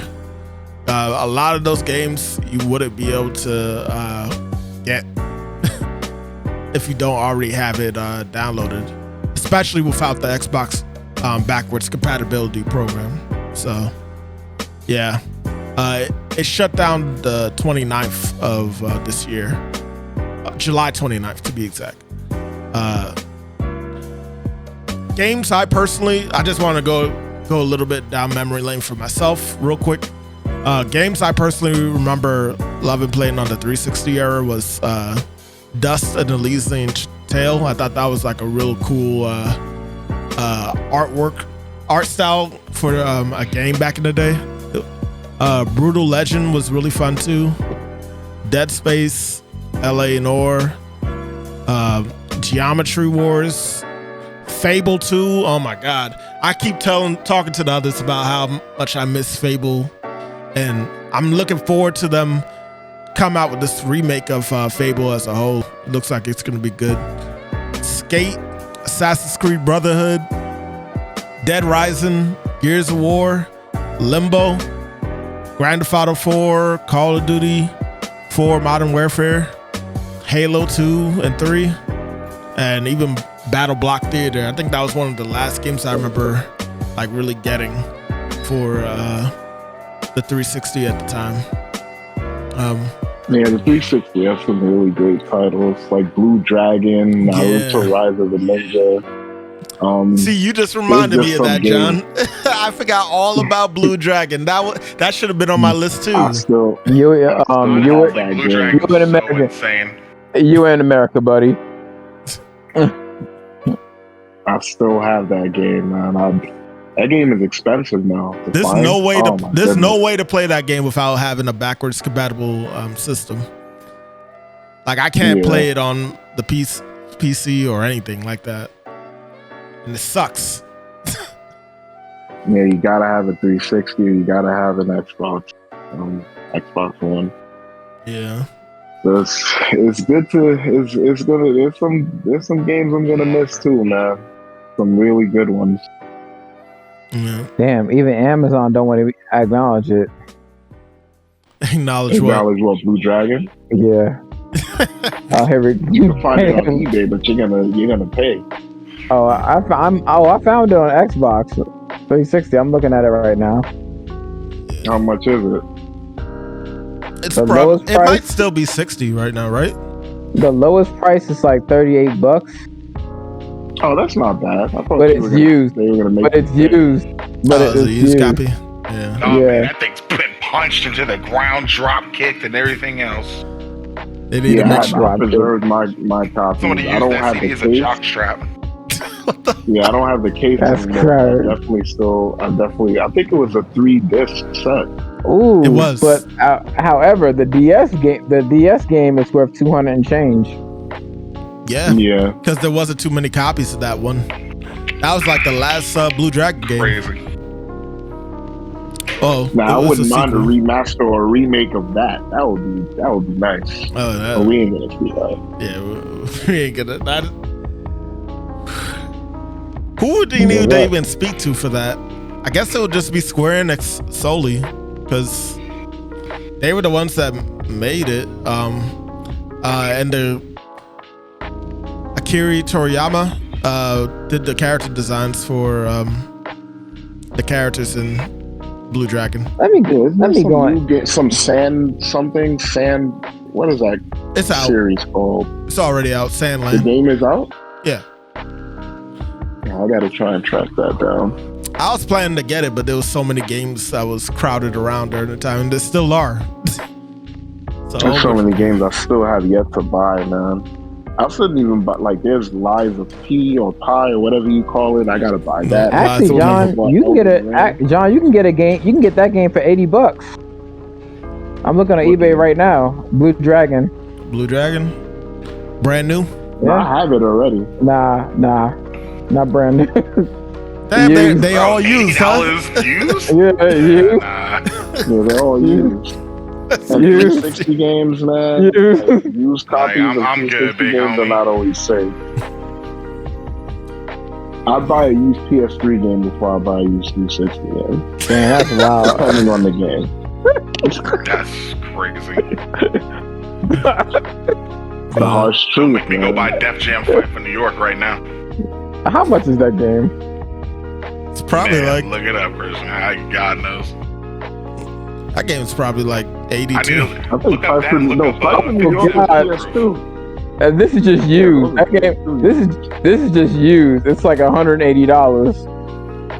You know, Christian, I'm still mad at myself for never buying that bundle for Ultimate Alliance. Man. Oh yeah, I had to get that immediately.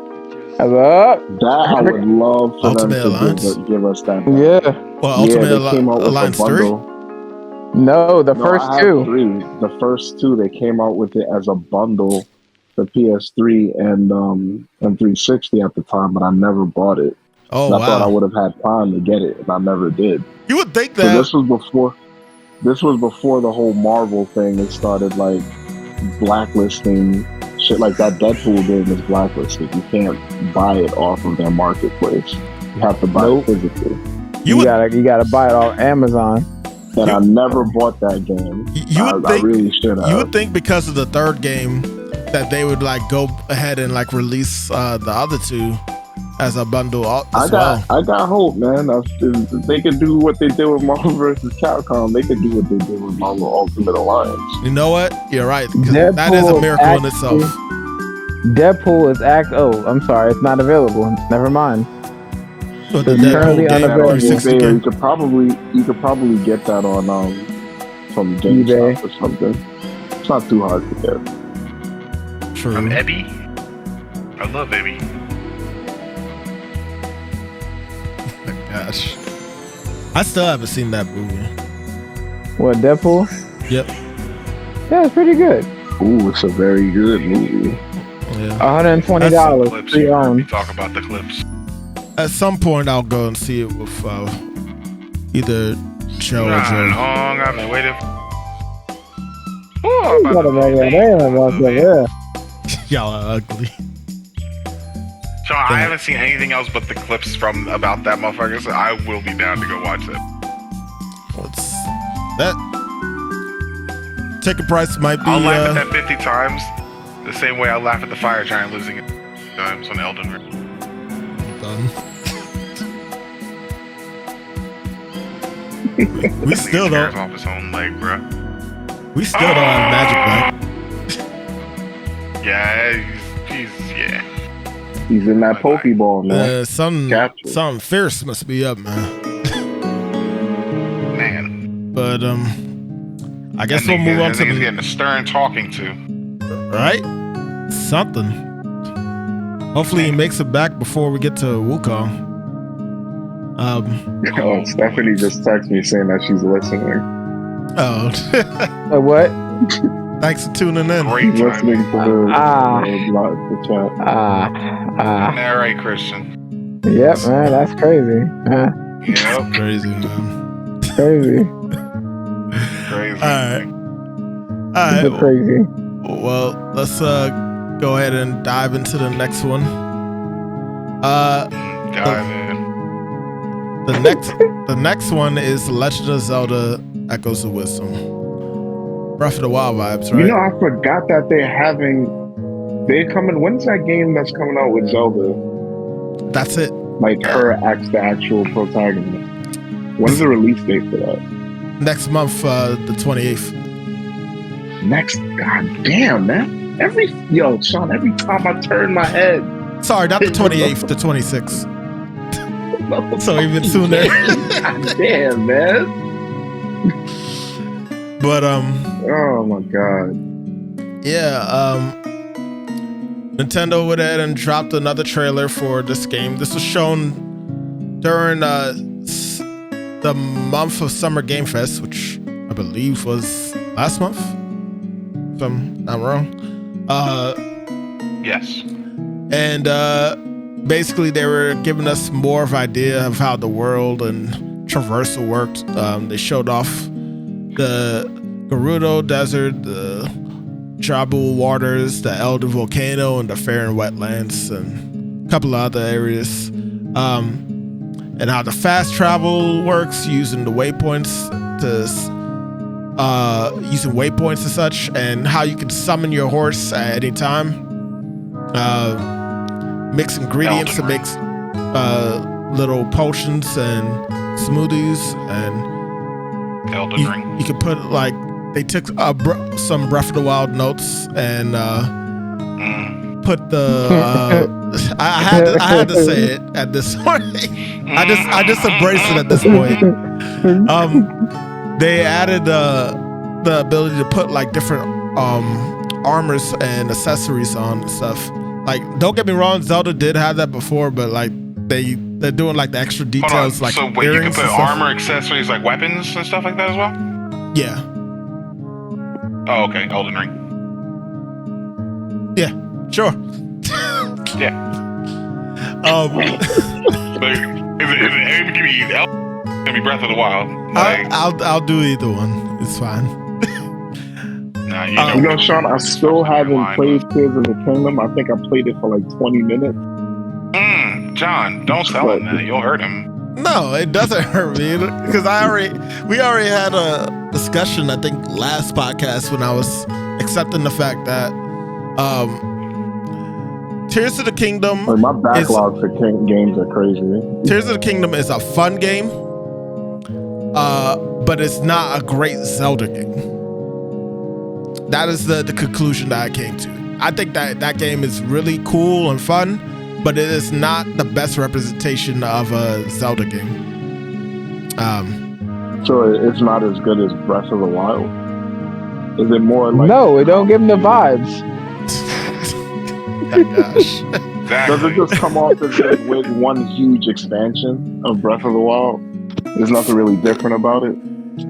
Besides the manipulation of the object? Pretty much, yeah.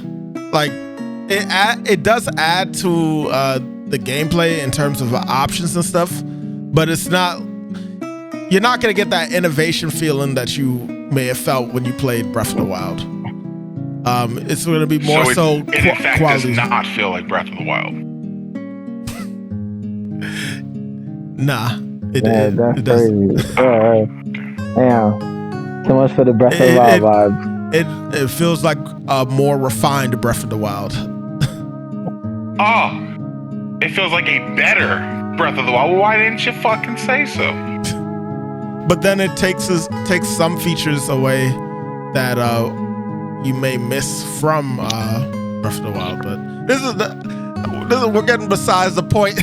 I'm just trying to talk about this Echoes of Wisdom game. I think that it's cool that we're getting another top-down Zelda game again. I've actually missed these, and I think there's plenty of room for them.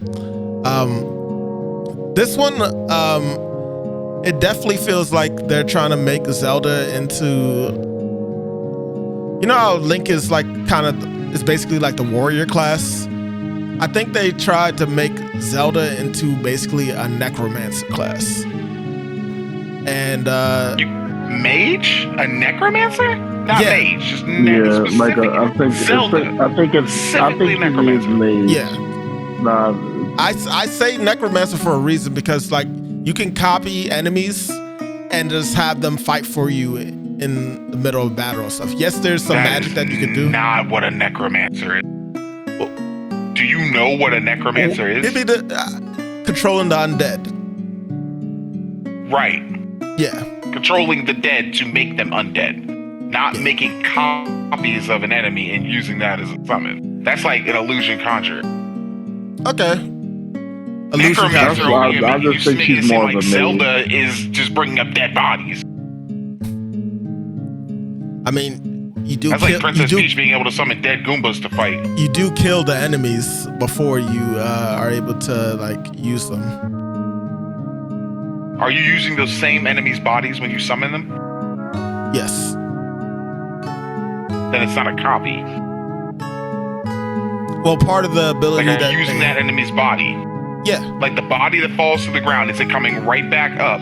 Yes. With a no soul. It's literally there in the trailer if you want to take a look at it. But yes, you could do that. But you also have there's also the magic side where you can like copy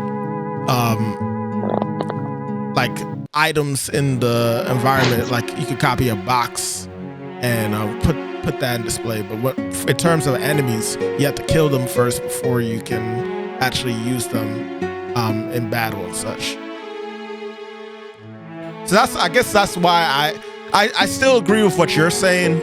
I guess that's why my mind went straight to Necromancer for her abilities per se in the game. But also to what John said, she still has always been like a mage in general for the game, which goes in line with her having the Triforce of Wisdom. You know, she would have like a knowledge of different magics, and that's been shown in previous games too. But regardless, what do you think of it, John? I'm looking forward to it. You know, I love my Zelda games. It's going to be a nice little twist on using Zelda as the main protagonist in the game. And I like the art style that they're going for. It's like the whole chibi art style thing.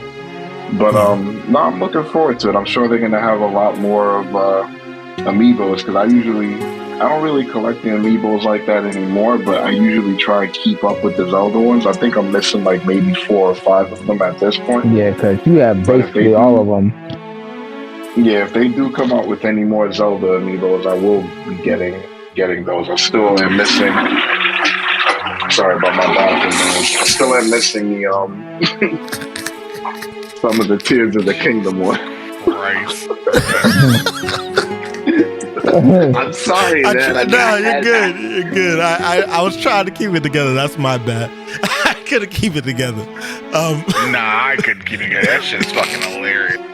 Yeah, I will toilet flush. I will be getting that, and I would be really happy if they came out with another Toon Link style Zelda game. Oh, like they Wind Waker. Like Wind Waker? Like making a remaster of Wind Waker for the Switch. Yeah, but that would be really nice to have. I haven't played a Toon Link style game in a long time, so I'd like to see that come back at some point. I'd like to have another one of those too, or just a re-release of, like they did with the Wii U, a re-release of that and Twilight Princess. Thank you. Twilight Princess needs to happen, because I need to play that game. Yeah, that's one game that Christian Man never got to actually try. So, you know. Before I jump off this topic, because I mean, I don't think y'all two don't really have anything else to say about the game, right? What? Christian Man, You say what? do you have anything to say about the game? What, Zelda? Yeah, Echoes of Wisdom. I actually didn't know anything. I didn't know there was another Zelda game coming out. Have you ever played any of the top-down ones? I have not. Really? No. Okay. Like none? Yeah, man, you missed out on a few. You said top down, right? Yeah, you know what I mean like by that? the overhead ones, the old school ones. The old school ones, besides the Ocarina of Time? No. I don't even know if I said that right, but Ocarina of Time? No, that's not top down. Ocarina of Time. No, okay, then no, I haven't really. Like the last, like I played like any of the ones on the DS or the Game Boy Advance, like the Minish Cap or anything like that. Nah. I played on the 64 and the GameCube. That's it. But the last Zelda game I played for the GameCube was Wind Waker. Yep. Okay. Just to add it in there, since we're on the topic. Well, wait. Before I say that, is that the same thing for you, Kadra? I'm sorry, I was actually dealing with my niece. I didn't hear anything. No, you're good. I was saying, did you play any of the top-down Zeldas before? Like the old school ones? Yeah. Yes. Okay. Yeah. Interesting. All right. Well, why did you not? No, I did. Christian, never did. Apparently. I mean, how'd you like them in general? I mean, I know that's not really nothing too big that you could go off of, but like, did you like? I mean, my dad played a lot of them. Yeah, there's nothing wrong with it, but it's like if I had a choice, I wouldn't constantly play it. That's fair. Okay. I do like that we are going back to this type of style for some of the games. I think both can exist, both the 3D and these type of top-down view ones. So I just hope that they do a good job with the puzzles, because I think that's something that has been a little lacking in current Zelda games, specifically the open world ones that have come out. The puzzles they don't hit it the same way they used to. And I think going back to basics of this is a good thing that they're doing. I was gonna also say, John, I don't know if you heard of it, but there's a game called The Plucky Squire that is also coming out around the same time as this game, and it's definitely got some inspirations from Zelda, but it's also doing its own thing. And one of the cool things is that like you can like pop out this book, and then it becomes a 3D gameplay. Okay, so it's like what was that Zelda game called where you can go into the walls and stuff like that? Yeah. So it's like a dimension breaking kind of game. Yeah. But like Okay. it looks really cool. Like definitely take a look at it. That's supposed to be coming out around the same time as the Zelda game, funny enough. But that's pretty much it for Echoes of Wisdom. It looks cool. Looking forward to when it comes out. And I think it's gonna have high replayability with the different ways you can go about solving puzzles. So I just hope that they also manage to make some good dungeons as well with it. And the bind ability that they also showcased in the newest trailer definitely helped lock in my thought process that they actually could manage that. So yeah. Next thing, I'm gonna be a little more reliant on you and Christian, John. Robert Downey Jr. as Dr. Doom brings up questions. So I'm gonna do like a quick. I'm gonna do a quick summary. Robert Downey Jr. will play as Dr. Doom, Victor Von Doom in the Avengers Doomsday. Not an evil Tony Stark variant. Rumors suggest Doom will come from the same alternate universe as Fantastic Four First Steps. Dr. Doom's motivation: unite all the universes under his rule to save the multiverse from incursions. He believes he's used in the multiverse, not evil, but as a twisted logic.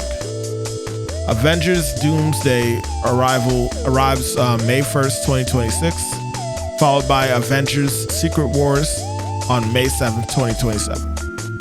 Both films directed by the Russo brothers, who returned to the MCU after previous successes. So, what is y'all? I guess Christian, you go first. What are your opinions on this whole thing? So, okay, so if he's not a variant, right? I really don't understand how they're gonna. I mean, wait, hold on. Sorry, they said not an evil Tony Stark variant. That doesn't necessarily mean that he is a variant. I don't think. Okay, so he is a variant. All right, but so. I mean, my man's trying to merge all the multiverses, which clearly you can't do. That's extremely dangerous. Mm-hmm. So, I mean, in that sense, he is a bad guy. I mean, he's under his rule. Like, if he's not a bad guy from what you just said alone, I don't know how I don't understand. Like, yeah, anybody that tries to quote unquote unite under. You're not a good guy. Yeah, right. So I don't understand what they're talking about with that. But I guess it's just one of those things where we'll wait and see. but he's definitely a variant. Do you find it weird that they're trying to turn Doctor Doom into I guess like a misunderstood individual? Or do you feel that's still kind of within his character in the Marvel universe as a whole? No. I really think that that's just who he is as a whole, because he's always been trying to like control everything himself. Because he thinks, I mean, real shit, Doctor Doom's a narcissist. I mean, that's his character. He can never do wrong. It's just one of those things where, like, you know, he's always right, everyone's wrong, and the world needs him. So it's like, I mean, he has a whole country under his rule. So it's like, so this wouldn't be a far-fetched from his character. It's like, you know what? The only way that we'll all survive is if you unite all the multiverses under my rule. And I'm the one that could, you know, that makes all the decisions, and I'm the one that basically is your savior. This, that, and the other. That's classic Doctor Doom. Okay. What about you, John? Well, it's probably gonna sound negative as hell, but like Disney's kind of been like disappointing me lately with some of their choices of things that they've been doing as of late. You're not like, alone. You know, Yeah. like I feel like choosing Robert Downey Jr. to play as Doctor Doom was lazy because of the whole thing that happened with Jonathan Majors. Because Jonathan Majors was originally supposed to be next major super. The big thing, yeah. The whole series. You know, to me, I mean, the man had his personal life being exposed with this whole cancel culture thing. I feel like they're very selective when it comes to certain celebrities of who they turn a blind eye to, because in my opinion, everybody got something going on. Robert Downey Jr., as exceptional as he is with his career, he's had a troubled past as well. So the fact that, you know, they use that as a means to kind of like blacklist him from anything associated with Disney's future projects is really annoying to me. That's wild, yeah. You know? Hey, look, it doesn't have to directly associate itself with Robert Downey Jr. himself. He's a great actor, great person, like you say, came from a troubled background. But we can call it like it is, and how a lot of people see it. It's a bit racist. Yeah. It's a bit off the wall, because, like John said, it's honestly the same thing. The only difference is one is just more recent than the other. That's the only difference in the situation. Yeah. More recent. So they use that as a scapegoat. Like, oh, we can't have this dude. Like, to me, it's dumb, you know? That's like saying, like, a person can't have anything. You got to be perfect at all times, every second, every minute of the day. You can't have nobody going against you, even if the shit's not true. Just because your name was mentioned in the situation. Oh, no, we can't have that. Get him out of here. So, you know, it's dumb to me. As far as the type of version that Robert Downey Jr. is going to portray, I think he'll do a good job because Robert Downey Jr. is not necessarily a bad actor. But I'm looking forward to seeing what they're going to do with the Fantastic Four and Doctor Doom.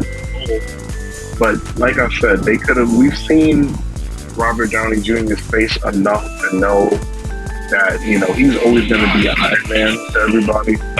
So to me, I mean, you know, just swapping him out to make him a villain, even though it's in a different timeline or whatever it is, to me it's just lazy. Very lazy, yeah. I agree with the laziness. Yeah. They could have found somebody else. Better candidate to fill in that role, you know, and they're just trying to hype up because it's a well-known actor that they're familiar with. They're using it as a money grab situation, in my opinion, to get people to actually go and see the shit. Because Marvel, in my opinion, hasn't been doing well. They've been kind of okay with their Disney Plus stuff, but it's a lot of missed opportunities with some of the ways how they're kind of just dropping the ball on some of these stories, man. I mean, Eternals is garbage, and, you know, some of the ways how they're finishing off these other movies that they've been coming out with, like Captain Marvel and Shang-Chi, and they're just not hitting. After the whole Thanos thing, the whole Marvel situation just kind of like died down. There hasn't really been a reason for me to get excited about it. It does what happens with a lot of franchises, and they try to avoid it. Fizzles out. Like, you got that spark, you nurture that fire, you let it burn, but after a while, every fire has to go out. You don't know how to let it die. Yeah, they're not letting it die. So it's just, it's like, oh, we can't stop. We gotta keep going. I'm not really looking forward to any of these movies. It's the Mr. Krabs mentality. It's the money. Yeah, like, I'm tired of Marvel. I'm a little tired of them now. So honestly, I'm a little over it, to be honest with you. I mean, I'm not excited about it. I mean, I get it. Like, I mean, look at me. I'm not as in depth into the comics as is, but like I can understand that they are like really dragging out a lot of these characters or these stories that they're trying to do, and they're not really applying the right type of they're not putting the right stuff that people would be looking forward to for a series like this. Like me personally, I don't really have an interest at all really in terms of Fantastic Four. I've never really been into those characters. I've heard about some interesting things that happened, but for the majority, it feels like it always comes back to the interest of Silver Surfer as a whole. That's the only reason I was really excited about it, because I want to see if they redeem themselves with that god-awful version of Galactus they did. Fantastic Four movie. I was so pissed off at what they did with that. They turned one of the biggest villains in the Marvel history into a cloud of smoke. That was so stupid to me, man.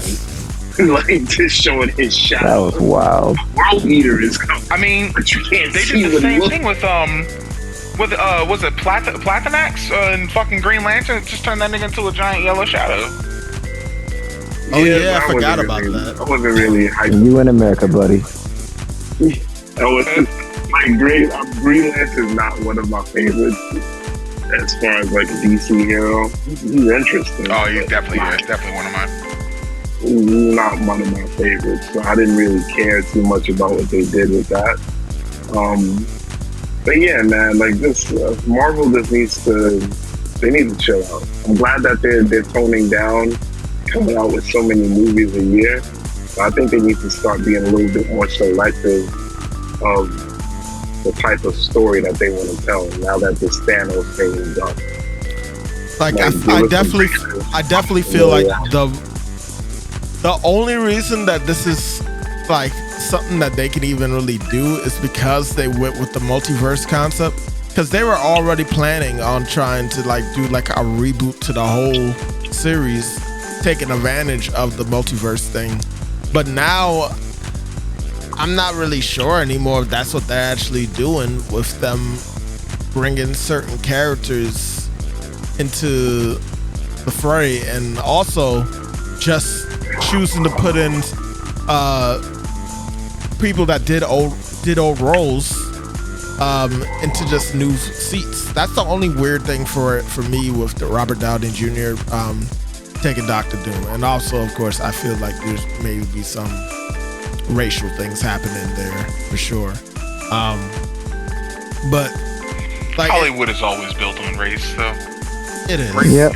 It really is. I've seen it in a couple of absolutely movies and just how people handle stuff on the internet. And the internet has just become way too attuned with how different companies and just people how they interact with one another. Now it's to the point where it feels like the internet's word is law now to me, and it kind of annoys me. Like cancel culture is real. I feel like it's not being used. Some people are using it good, but like it's not being using the best way possible 90% of the time, I feel. But a personal opinion right there for me. But yeah, I mean, like you said, John, I do like Robert Downey Jr. I like how he does his roles. I think he could do Dr. Doom pretty good too. He's just even more snarky than Iron Man, so like that's literally fits him. I just you know what's funny? I don't actually think that fits like Victor Von Doom's personality either. The snarky like, he's attitude. always like kind of had like like Christian said, he's a narcissist person. He's always had to be the center of attention. He always had to be the smartest one in the room. Yeah. So it's like I don't equate that necessarily to the only point of Tony Stark, especially when there's so many different iterations of Tony Stark. Robert Downey Jr. specifically, I gotta give. But in terms of how Tony Stark is portrayed otherwise, not necessarily. Yeah, they could have chose somebody else. They definitely could have. Definitely, they should have started fresh. They gave us new faces with everybody from Fantastic Four. So I feel like they just should have did that as a new, fresh start for the whole ride. Like, stop giving us people we already seen. You said Robert was done. Let him be done. He's been Iron Man for over 10 years? Like, come on, man. Like, the man helped push forward this whole thing of making Marvel movies popular, because it started with the first Iron Man film with all of these crossovers and connecting these superheroes to bring up the Avengers. Like, just let the shit finish the way it was supposed to. But nah, they gotta bring him back in. Everybody's reaction, that reaction alone is what those people wanted to see. As soon as he took the mask off and he revealed himself to be the new Doctor Doom, everybody's cheering like it's a good thing, but they're cheering because it's Robert Downey Jr., not thinking about how it affects everybody else that actually cares about where the franchise is going with these stories. Like, it don't make sense. Yeah. So very forced and lazy in my opinion. It's definitely just a pull out of nowhere type of thing that they did here, for sure, because they had a plan until this whole thing with Jonathan Majors went down, and now it just feels like they just, all right, well, we were gonna do this, but now we gotta hold on that, but we can still take advantage of this since we have the multiverse and just do this instead. And it's just like, okay, that's not what y'all was originally aiming for, clearly, but whatever. But you know, I see a couple. I'll read like a few comments real quick before we go to the next topic. People saying new mask, same task. To the picture of Robert Downey Jr. holding the mask. Exactly. It'll ruin. Someone else said it'll ruin his death. To be honest. Honestly, it definitely did not make his death as impactful. It didn't. Yeah. It like bringing him back like that. I felt like, because that was such a huge thing, like seeing Iron Man die and everything. They built movies and series off of that happening afterwards. Like, this is life without Tony Stark. Right. Like, the new Spider-Man movie was a pivotal point.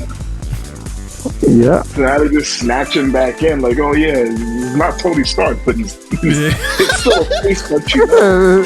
Every time I see that, it's associated with Iron Man. It's honestly, it's a bad thing for him then to be recognized. Normally, actors, they want their faces everywhere. They want to be plastered. They want to be shown. That right there is a bad thing for the franchise. And I think they're trying to bank on the Jackman, the new Magneto. I think what they're trying to bank. They're trying to bank on the idea that, since he'll have the mask on, because Dr. Doom is like stuck with like the iron on his face and stuff and all that. In the comics and stuff, I think they're trying to bank on the idea that since he'll have that mask on the whole time, people will just forget that it's Robert Downey Jr. But people aren't going to forget him after literally playing the role for 10 years, and let alone his voice. There's only so much range I feel that Robert Downey Jr. can like actually do. That's not going to like make people think of like him right off the bat. Well, the problem is it has nothing to do with him himself. It has nothing to do with Robert Downey Jr. It has the fact with what Robert Downey Jr. has been portraying for so many years. People are never going to be able to split that face off. Because Robert Downey Jr. is actually a really good actor. He has great range. He's done a bunch of different dramas as well. Like action is, of course, we know comedy, fantastic, but he's actually a very good actor. It's just where they're not properly using him with where they're placing him. In my opinion. Yeah, the thing with the whole voice thing now, because the only way how I could see them doing it is like passing off is not too distracting is if they never show his face, like how they did with Ultron. That's what I was saying, yeah. Because James Spader did a really good job as the voice of Ultron. Like, it was intimidating as shit. He did a good job, and you never saw the actor's face, but just the dialogue was very convincing enough.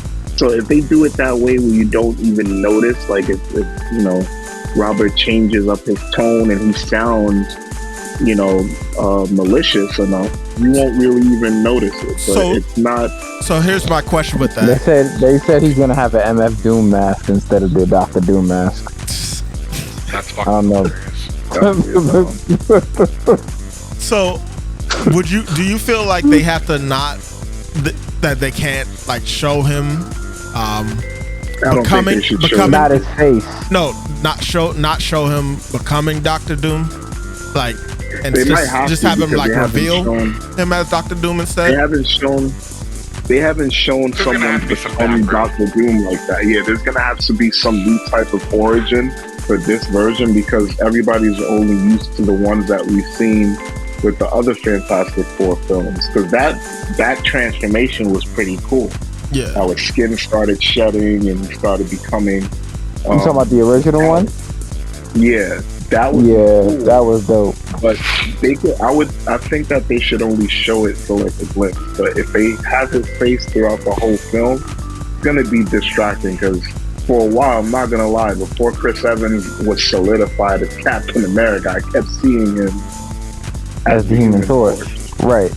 So like they have to do something in a way that like makes you forget, oh, that was this person. And I don't think that they're gonna be able to do that They because can't. the man's Yeah. been doing the same character for For years. years. Chris Evans was like, Alright. you know, Well, coming back to Chris Evans, I gotta say this, all right? Because I remember Chris Evans, and I think everybody here, fucking degenerate, knows what I'm saying.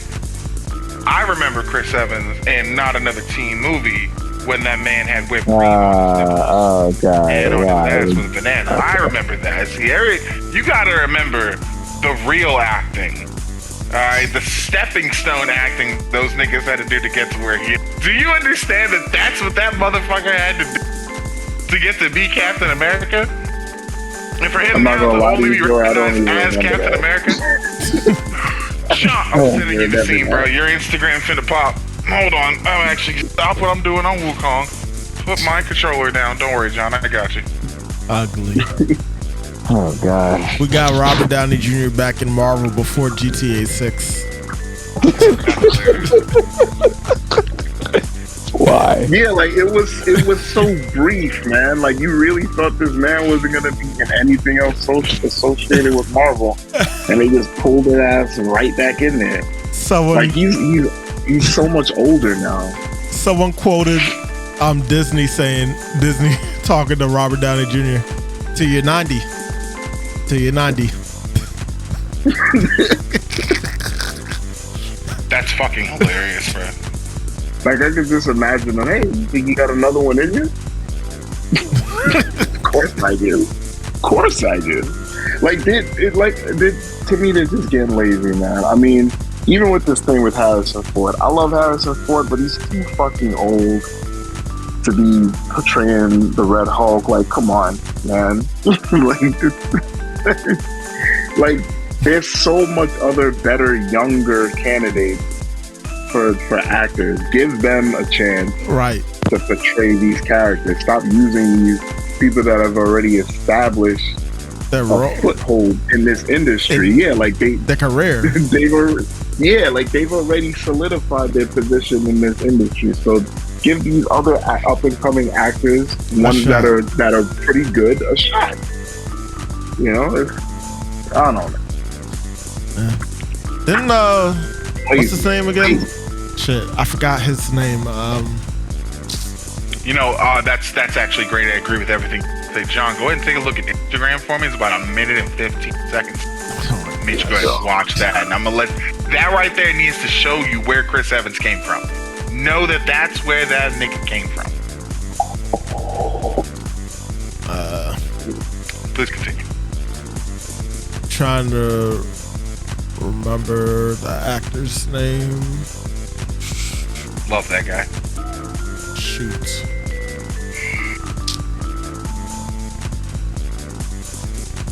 Christian, what's the name of the guy who played as the Black Torch?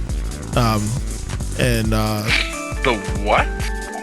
Played as the Torch, but he. Michael B. Jordan. Okay. All right. That was a very Torch, like it's an evil version of the Human Torch, bro. That was a very that's what people were saying. The Black Torch. People were making it into like, here comes the Black Torch. They were being fucked up. The Black Torch. Oh, hide your water. Hydra, what? It's the Black Torch. That movie was so lackluster. I barely remember it, man. I think I saw it once. But people, watch it. but now people remember him watch it. as Killmonger. Yep. That's what I'm saying. Michael B. Jordan was. Michael B. my Jordan. God. Yeah, he was the Human Torch. Yeah, He was the Human Torch. he was the Black Torch. That's hilarious. I disassociated that the same way John disassociated from the scene he's about to watch with Chris Evans. That's actually hilarious. Speaking of that, John, have you watched that scene? I did. The ugly as Do you hell. remember it now, John? Briefly, yeah. But that's not something I'm gonna remember Chris Evans for. Oh, absolutely. I will want the. Did you see the confidence he had walking into that room? That's what I'll remember. That man strutted like a peacock with whipped cream on his penis. Absolutely. That is hilarious. This is insanity that you are saying right now. So I'm gonna move on to Bro, the that next. is peak comedy. I don't give a fuck what. There's nobody in here who can't tell me that is one of the funniest fucking scenes you've ever seen in a movie. Top fucking that movie was so out of pocket, and that nigga comes in and wearing nothing but whipped cream. That's fucking hilarious. And then here's the thing on top of that. People love to talk about the sex appeal of actors and how people who look gorgeous, all they have is that they have their gorgeous body, their gorgeous face, and that's all they ever have. That movie took that trope and was like, hey, this gorgeous man can have anybody he wants, but he wants the lackluster girl, but the lackluster girl don't want him back. Chris Evans, full-bodied, no homo, I don't give a fuck what you say. That nigga's got a great body. Like that. Fucking hilarious. She walked away. And when she walked away, and that whipped cream started dripping, I lost my goddamn mind. Cause it's like, where your good looks now, bitch? The chicken overalls going paint. What you gonna do? Wipe whipped cream from your nuts. That's your night. That's your night, man. The fact that you can reiterate it.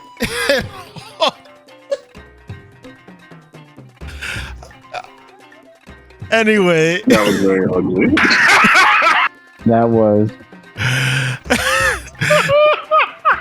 Robert Downey Jr. will be Doctor Doom regardless, as far as we know, unless anything said otherwise. So we'll see how that plays out. Next topic, Black Myth Wukong. I give opinions and reviews. So, do you want me to speak on Wukong's review real quick, or do you want to give your opinion first, Kadra? Oh no, good. Okay, well, there was some odd claims not too long ago that IGN scored the game a 5 out of 10. But they didn't. It's an 8, which is quite good on their scale, and they're one of the higher scores from major outlets. Oh, whoa! Hold on. Let me put this out here. I definitely want to make enemies with IGN because they did do that. they removed all the tweets and information for it, but they definitely did low rate that. And they had a thing. It was apparently they had a thing talking about how the game was misogynistic due to a wrongful translation in the game's what's the script or whatever. So IGN translated it wrong, and it basically is something like the only reason I want to be a Buddha is so that I can have women lick my pole forever. It was just something crazy, something just honestly dumb out of pocket for anybody to say in Chinese mythos.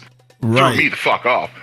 But then when Twitter kind of jumped on it, it was like, nah, like, translation, they redid it, they retracted what they had stated. And there was somebody else besides IGN that did the same thing, talking about like it's not. I think we were talking about this the other day, where Wukong, or the story of Wukong, isn't inclusive, or it's prejudicial to certain types of people, and how they portray the Chinese gods, or how they portray the gods in heaven in general. And like, to be fair, Wukong's always been kind of when you look at the lore of Wukong, his personality in itself is, I don't give a fuck about none of y'all. I got equal hate for every single one of you motherfuckers, and if anybody wants to run the ones, or the fives, or the thousands, it is what it is. We can do that. Basically, it's like, it threw me off. The IGN threw me off way more than anything else, but when they review bomb because of that, and because of non-inclusion, it made me laugh, because there's nothing so far in the game that for me has felt uninclusive to somebody else. Right. The only thing, it's a fucking monkey. Yeah, nothing so far. I don't get it. About a monkey that reached enlightenment. Why are you poking holes here? Like, you've already shot through the barrel. Like, none of this shit does make sense when you think of it on a scale. Wukong is insane. Wukong is actually the only deity with his stories, his background, that is physically, spiritually unkillable. Like, God among gods, they made this man, like, this man was fucking fantastic. Like, take every person that you ever wanted to meet in your entire life, mash them together, throw a sprinkle of Jesus in there, and that's what Wukong is. I'll turn this wine into funk. Exactly. That man. I think it's actually water, actually, but yeah, you get the gist. He turned the wine into funk. But yeah, just piggybacking off of what Kadra was saying, there wasn't even any scores on the PC that came below 5 out of 10 at all. The game was reportedly not reviewable on PS5, which is strange considering how much it has been hyped up on the PS5, which does not have many of its own exclusives this year. They were hoping they would be the main platform of choice. Their main platform of choice for Wukong. But they wanted it to be PS5. Yeah. I love this game. Performance-wise, it's fantastic on PS5. Performance-wise, I feel like it'd be even smoother on PC. Because I've experienced some stutters and some freeze frames, some frame rate drops. Oh yeah, 1000%. But you got a high-end PC that doubles what the PS5 can do. Yeah, it's gonna run cracked. Yeah. It hasn't interrupted gameplay so far. For me, my biggest thing with stuff like that, games can have it. Games can have their little bugs, their quirks, whatever it is. As long as it doesn't fuck up gameplay, I'm fine. Which so far, it hasn't for me. For me, it hasn't done anything like that either. The only thing I've experienced is the cutscenes, literally, and if anything, I kind of just laugh at it. Like some of the characters might have super long fingers for no reason, or like I'll see Wukong morph into an amoeba for a second and then just turn back to normal, and I'm just like, all right, well that happened. But it doesn't take away from the game for me, in that aspect. But I'll dive into like my actual like the most recent grievance that I did have with the game. Oh boy. Later. But in the land of video game expectations and the good old 6 out of 10 score range for 95% of games, an 82 is good. And some main complaints are that it's solid boss fights paired with less interesting times in between those boss fights. So it may not be for everyone. We'll see how it performs financially and how much of the audience it might attract. So, I don't know. right off the bat, it already shit. Just it breaking its Steam record. Any game that instantly breaks a Steam record already has a nice place in books. Yeah. But literally, go ahead, Kadre. Dive into your opinion so far on the game. Honestly, it's. Oh boy. Let's Need a see. second? Man, I'm thinking to myself because I've been thinking about this for a while. So, got me over here drooling and shit. This game is fucking fantastic. Okay. You know what? Let's start at the basics as something because everybody can experience from chapter 1 on. The stances. The simple fact that the only weapon you have in this game is a staff-based weapon, and I'm saying staff-based weapon because spoiler alert, I'm gonna give you 10 seconds. Oh, God. All right, you had less time because I don't feel like waiting anymore. Staff-like weapons. There are other weapons in the game, such as I've made comments about the spear that I found and other staffs along the way. Not the same. They run in power similar to how Wukong staffs work, and that's what I was gonna run back on. The stances are specific not to the weapon, but to Wukong himself, and I think that's a nice difference in the actual story. Because in the story, the only that staff particularly, or the staffs forged by that blacksmith, were able to change in shape. There are other weapons besides the staff that can move around and change, such as and you'll meet him in his Zhubaji, the one of the boars that one of the people that Wukong had traveled with. He has a magical rake that can change in size. There's magical dual sickles from one of the stories. There's of course, you have the transformations. There's Erlong's spear is actually one of them. Erlong showed us a couple of them. Erlong has actually, I don't know how many armaments he has. He has a bunch of different weapons that he has. The spear is the primary one. But we saw in the opening cutscene that the spear and the axe and all these other weapons can grow. So they had it specific in the storyline for that.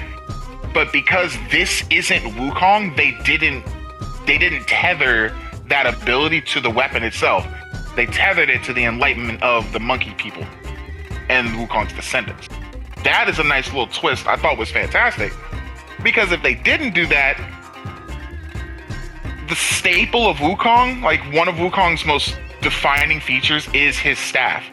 If they didn't do it the way they did it, you wouldn't be able to use his staff. You wouldn't be able to use the same powers the staff has. And for them to incorporate that in like an RPG stance system is really fucking amazing. Because they give you a lot of they give you the same feel of what Wukong would do while giving you freedom to choose a playstyle of your own. That's combat. That's one. Now, aesthetically, I've said it 1,000 times. I'm gonna say it again. But outside, the only other game that I've had this much fun with a single player experience and just the Chinese or the Far Eastern aesthetic that's just gorgeous is Ghost of Tsushima. This game is on par, if not better, honestly, because there's a lot more interactable flowing items in the game. Well, no, that's not true. Ghost of Tsushima definitely had that beat. You could do way more in Ghost of Tsushima than you could here. This is a little more restricted, kind of like a Nioh style to it, with how the levels are. Like you could go here, here, and here, but it's not. It's pathway based. It's like dungeon based. It's not necessarily open world based, like how Tsushima was. I agree with that. So that's pretty good. Like aesthetically, it looks fantastic. It moves great. Like your attacks flow. You can see everything. You can see how the wind affects. You can see the trees move. Like honestly, and the fact that some of the stuff is interactable, but some of the stuff isn't, kind of throws you off a little bit. Like, oh, I'm in the middle of the fight. I can't go over here to this tree. I come 4 steps over here, and now I can break this tree in half because my staff went through it.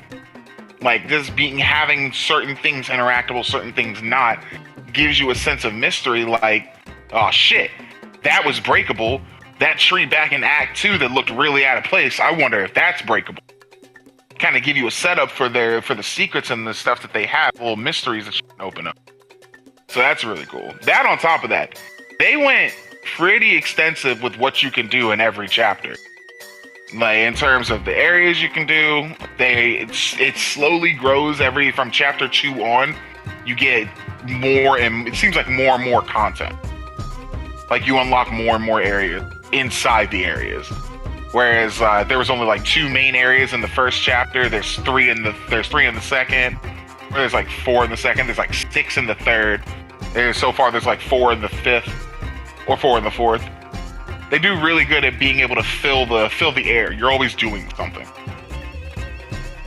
And last but certainly not least, the story. I love the direction they're going, because it still incorporates the history and the mythos of Wukong and the deities leading up to basically his entrapment and fall. But it gives you a different twist on shit. Well, Wukong was trapped in there for so many hundreds of years or whatever it was. What the fuck was everybody else doing? And here we are. It was overall really well done. If I was to give it a score at 100, it would definitely be close to like a 90, because there's still improvements that they can make. There's apparently a couple of quests that are bugged, so some infrastructure they could have kind of focused on a little more. But with where they put it, like with where they put their time into, I think they did. I'm actually quite satisfied with having to wait as long as I did. I'd rather wait a longer period of time for them to, make sure everything's good or great, than for them to put out a half-washed project that they're just trying to fix along the way. I'll be a part of the alpha test if I wanna do that. Right. So overall, it was hitting a lot of your expectations. 1,000% expectations and points. And there's still new stuff that comes out that I didn't think about, and of course they didn't show, because they didn't really give us a lot of information. And that's what I think a lot of people were scared of for a while, is that until recently, like I'm talking within the last few months, they didn't really give us shit. They gave us 2 trailers back to back, like, well, not back to back, but one for the trailer and then the official release trailer, which was basically the first trailer, but then 30 seconds longer. So they didn't really give us any new information. And when they just kept doing that, they kept dropping it like, hey, we're going to do this, or pushing back this. They didn't give you anything. When you do stuff like that, people get scared. The project might be flopping. They don't know if you're able to keep up with what you're trying to do. Don't know if it's actually going to be good because you're giving it more time, or if it's going to be good because you're using time properly. Like, there's a lot of things in the air like that. But they did very well with their time. I'll make mine pretty quick, because I mean you pretty much touched on the topics that really stand to thought for most people wondering about the game. I think the game's good too. I think there's still are some things that they can obviously do to improve it, like what new games don't. I can definitely see the next game that they do. Like, I hope that they, I don't know if they're gonna, I doubt it would be like another Wukong game. I don't know how this game ends story-wise, but I doubt that they do another Wukong. But I hope that they actually do dive into the idea of like maybe like continuing these type of mythos, like do like a black myth Thor game, or just go into like all the gods and make like games like this, because I think that there's that would be like a wider selection of the ideas that they can like come up with for their games going forward. But going back to this game as a whole, I definitely did like a lot of the different abilities and moves in the game. Story-wise, I won't lie, the first area, I really had a hard time kind of understanding everything that was going on for the set of characters there. But I will say for the second area, I felt like they did a much better job explaining everything, especially if you find everything in the area. I got a much better understanding of what happened in that area or to those specific characters. And I could be also missing like items to like go into more detail with what the characters are about and stuff. But again, I think it's obviously even more easier to understand these type of things within the story if you actually like have a little bit of an understanding of who these characters are as a whole. And I do appreciate that they are trying to like mix things up a little bit for the people that don't really have that, to just have something to have fun with, understanding within this universe, and like their idea and perspective of what was going on in the mix of it. You actually confirmed some things with me that I was theorizing for a bit, and I actually think that those are good ideas, what they did with Wukong's clan, so to speak, and what he was doing while he was sealed away. So I do find those things to be cool and a very good idea of what they're doing in terms of that. As for the combat, I like a lot of the moves that they have there. The mobilization is like the perfect ability to like put in your hand playing the game, because you feel that much more of like a god. I mean, I know that's probably not necessarily what they're going for per se, but like I feel more of that connection of something that like Wukong would do, as well as like some of the later abilities you get. I do, however, feel like the dodge in the game is a little bit, maybe not even a dodge. I think some of the attacks, they're a little I feel like they need to be tinkered a little bit. There's times I when will say some of the hitboxes are really wacky compared to the dodge system. Now, there is stuff that you can find later on in the game that will apparently. So I will say that. So apparently there are things that'll help with it. Like I haven't seen but it in the apparently tree there's more yet, stuff that'll help with it. I was like figuring there was something like that maybe. But like, for example, I'll just go ahead and say it. When I was fighting against the Yellow Wind Sage, I understand a little bit more why Christian was getting annoyed with the boss. I did beat him like within 4 tries, but like there was times when the rat. Yeah. Yo, let me go ahead and give you props right now, Sean. And this is what I love about games like this. Something that's easy to one person is not easy to another. Sean, that nigga took me a day and a half to beat. Like I focused an entire day and then couldn't do it. Went to sleep, woke up, beat him in the morning. I did like a day and a half of dealing with that motherfucker. I believe it though. So because like there are times when he would slam that staff on the ground, I would be nowhere near it. Yeah, I would still get hit by it. And then there would be times when I am near it, and then I do get hit by it. So like that's like one of those wonky things that I definitely did not like when I was Shawnee fighting was the against kick him. for me. When that nigga kicked Oh, me the kick- and just took the all my tracking of health the with kick. it, like I lost my mind. Yeah, the tracking of the kick definitely was driving me crazy too. I will say, the fourth time when I was about to do it, I did go to like this other area, and no spoilers, but I found something that gave me like a better idea of how to deal with him, especially getting to like the later phase that he starts doing shit. Oh, you're talking about the vessel, aren't you? Yes. Yeah, I found that after I fought him. I was livid. Yeah. But you know what's funny about that though? I didn't even like I read the description of it and I was like, okay, maybe this will help me. I completely forgot to use it until like the last hit, and I was trying to focusing and stuff, and then like literally when he was like maybe like 3 hits away, I was like, okay, this might be a good time to activate the vessel. I'm about to die. I'm like 1 hit away. I have no potions. I go ahead and activate it. It kills him.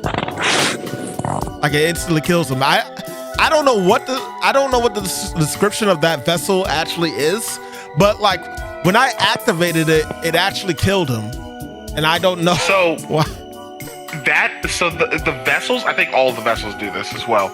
So they all emit an actual power for like an actual attack, and it's kind of like the aura. It's like the attack of activating it is what it does. So it damages. Because I did it one time where I was surrounded. I didn't have any health. This is like some low-level creature, so I just activated to get the damage reduction, and it killed all 3 of them. Okay, and it wasn't like these were like sense. weak key creatures. Like these creatures were ones that took like a combo for me to kill. So I don't know how much damage that does, but it does a decent chunk. That And the explains biggest thing a lot. as well, it staggers. So if they're in the middle of a move and you time it, you can stagger them out of the move, and it's pretty nasty. Yeah. That's actually kind of funny, because I definitely was like planning to just like take advantage of that to like not have to deal with the tornado flinging me up into the air every 10 seconds. But it just killed him. So Christian man, if you haven't beaten him yet, I'm just gonna let you know now. You might want to consider finding that, because I think that might help you out a lot. Yeah. I didn't want to spoil where it is for you. But later on at the stream, if you want me to tell you, just let me know and I'll guide you. All right. How do you feel about the game so far though, Christian? Oh, I absolutely love it. Like I knew I would. Definitely something that I'm not exactly used to. I've never played a game about Sun Wukong ever, like at all. So I thought Games that was that pretty have cool. been portrayed for him before have been dog shit, Christian. Yeah, I believe it. So this is actually amazing that they decided to do another take on Sun Wukong. It's dope. Despite the fact that it kind of still plays like a Dark Souls game, which I don't exactly care. Characters are dope. I don't know how accurate the mythology is, but I love it all the same. So far, decently accurate, if you're curious. Decently accurate? Okay. All right. Definitely can't wait to see what else they have in store. And just so y'all know, we haven't beat it yet. For those wondering, we have not. I think I actually might be the farthest one of us, and I'm not even done with chapter 4 yet. Yeah, that sounds about right. Yeah. We can assume that there might be 6 chapters, maybe. Yeah. Yes, because there's a particular piece of something that you can only get 6 of. So it made me think that. Yeah. I thought it was 5. No, the Kieran horns. There's 6 of them. Oh, and that's the one where it's like you get shit like that early, so it's like, hey, you can turn this into a badass weapon, but you need to collect all of them. Usually, when they have stuff like that, there's one in each chapter, or there's one there's multiple in particular chapters under like secret areas. And that is the other thing about this game. There's a lot. Like, there's a lot going on. I didn't know this. I guess it wasn't spoiled, but Instagram told me after I thought about it, so it kind of confirmed it. There are secret phases to. I want to say it might be all the bosses, but I've only seen it in 2. One of the bosses you're going to run into in chapter 3 has two different fights depending on how you do it. If you do the fight normally, then she goes the entire fight just normal.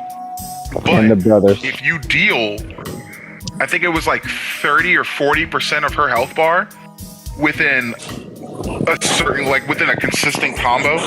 Like, I use my full combo, perfect dodge, was able to stagger her, get the combo off, boom, immobilize, get a new combo off, get a full powered focus point off. Like, I did 40% of her health bar where it was just red, constantly attacking her. When I did that, she raged. So some bosses will rage if you hurt them fast enough, or if you meet certain conditions to the fight. They mentioned something about that a while back, but it was the first time I had actually the Rat Brothers. I got a taste of that because I killed the father first. And then so that's his son another just thing. You get raged. certain Yeah. stuff by doing it that way, because the only way for you to get his spirit is to kill his father first and then kill him. Spoiler alert again. You're gonna get some spoilers. Okay. I actually like. Are you still fighting him, Christian, or did you beat him? Oh, I did beat him. Okay, yeah. You're in the same boat as me. I didn't know that either. So I killed. So I let Dad run away, and it might be only me and Joe then that got it so far. Then you, Joe, and then I warned Zemus and TJ about it, so all y'all have it. Literally, the only people that don't have it is me, Christian. Yeah. And I'm gonna get it on New Game Plus. So this confirmed New Game Plus. I'm hoping. I want to be pleasantly happy when I end the. Oh yes. No, wait. Yes, they did confirm it on Twitter. Okay. They confirmed the New Game Plus, the continued journey on Twitter.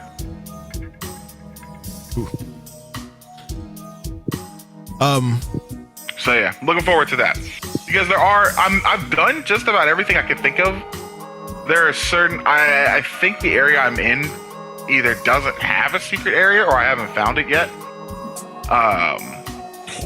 But overall, I've done just about everything in most of the areas. Gotcha.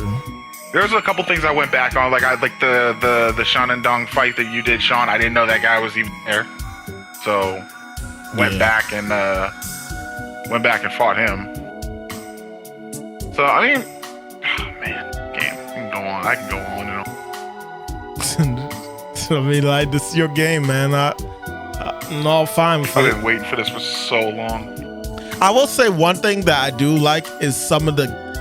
I mean, I don't know how others feel, but I like some of the gimmicks in the game for certain boss fights. One that comes to mind is the White.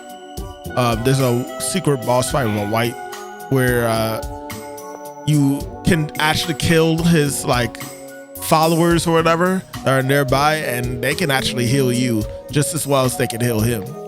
So I thought that was like a cool little system. Oh, is that what they did? Yo, I could not. I was killing them all, but could not for the life of me figure out what the hell they were doing besides healing him. Yeah, if you don't kill them in time, they heal him. But vice versa, they heal you too. And I thought that was a cool little thing. There was another fight I was thinking of. Oh wait, not necessarily. This isn't necessarily a gimmick, but I found this to be cool. Did you notice that when you transform into like the Flame Wolf, one of the White's followers or the Black Bear's followers, they actually talk to you and like, you know, say, what are you doing here? You're supposed to be blah blah blah and stuff. Like there's actual hidden dialogue that you can get based off of different characters. What and stuff White you're Wolf? talking. Not the White Wolf, the wolf that makes like the flame tides, the Okay, gotcha. Yeah. The Red Tides one. Yeah. So if you transform them and then talk to one of his followers, they have a unique dialogue? Yeah, you get a unique dialogue if you're like attacking, transforming to them and fight the white or the black bear. They literally say unique dialogue for them. Like for the black bear, it's like, you were supposed to be guarding the blah, blah, blah. Like at first, and I was able to confirm it because I was like, at first I thought he was just saying dialogue in general to the character, but then I was like, wait, he didn't say nothing that time.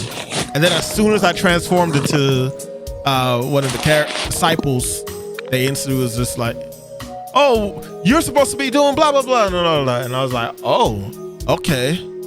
You were supposed to be doing this and this. And then also, I knew for sure when I beat the boss of the first area, because they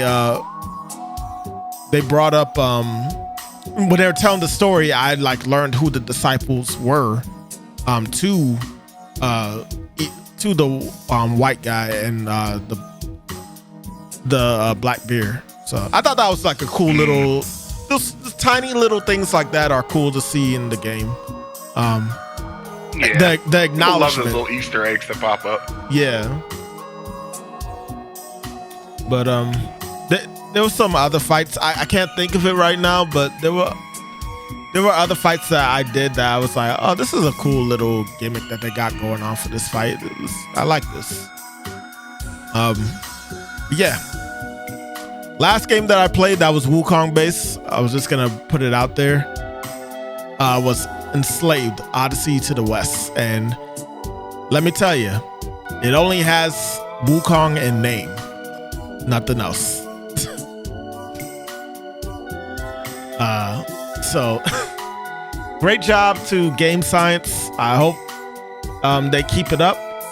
I guess the last thing I would ask is, do you honestly consider this game to be Game of the Year contender? Kadri. Honestly, yeah. Okay. Only because it's sold out on. Only because it's the most played. But they sell out on Steam, or it's the most playable game on Steam. Christian, you're muffled. Yeah. Say it again. Can't understand a thing you're saying. I said only because either it's sold out on Steam, right, or it's the most playable like game on Steam right now. It was like the top single player game for Steam. On Steam, yeah, like that's why I think it might be nominated, but I don't think it's gonna win Game of the Year. It's definitely gonna get an award. I know that much. Yeah, I think that I still think Final Fantasy VII got it. That's debatable in itself too for me. But again, these are like contenders at the end that we're talking about. So yeah, who knows? John, I know we've been talking for a bit. Did you have anything you wanted to say about the game? I know you don't play it yet, but No, I plan on getting it, but I don't know when that's gonna be. I will get it eventually, though. Okay. All right.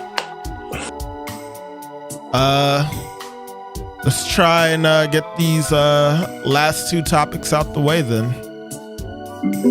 I'm gonna have to rely on you for this one, Christian. Randy Orton. Randy Orton puts crazy amount of time into Elden Ring. WWE legend Randy Orton revealed he played Elden Ring for, quote, 600 hours while recovering from a spinal fusion surgery between May 2022 and November 2023. Orton became That's insane. Orton became a hardcore Elden Ring player, exploring the lands between and becoming deeply invested in the game's world and mechanics. He expressed his love for the game, stating, "I fucking love this Elden Ring." Well, he said, "I fucking love Elden Ring," said Orton. Let me preface the next statement with saying that preference statement was saying that I was out with spinal fusion surgery, so I had a lot of time on my hands. I got like 600 hours on the game. I love the game. The DLC just came out. Discussing it with fellow WWE wrestler Cody Rhodes. Negro icon. Orton even teased Rhodes for being a gamer in the past, but now considers himself an even bigger gamer than Rhodes. Orton signed a new 5-year deal with the WWE, which will likely give him plenty of time to continue playing Elden Ring and exploring the DLC. He hopes to share his Elden Ring experience with Rhodes, who hasn't played the game due to his busy schedule at the undisputed WWE champion. As the undisputed WWE champion. Orton's dedication to Elden Ring is a testament to the game's engaging gameplay and immersive world, which has captivated many players, including WWE superstar. Christian? Go ahead. Well, first, respect Randy Orton, Legend Killer, the Viper. I just feel sorry for whoever's in that room, because I know he died a lot. As far as bosses is concerned. I mean, if he did, hey man, that's why he's a Legend Killer. But I really feel sorry for anybody in that room should he lose, because I'm pretty sure someone's getting RKO'd.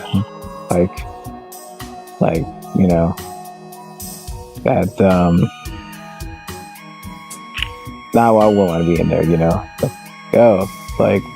oh snap, you lost. Hey man, maybe you should try something else. RKO, but RKO. All seriousness, seriously, just to show you how dope the game is, though. Randy Orton, you know what I'm saying? Dope, dope dude, dope wrestler. Yeah, 600 hours is crazy.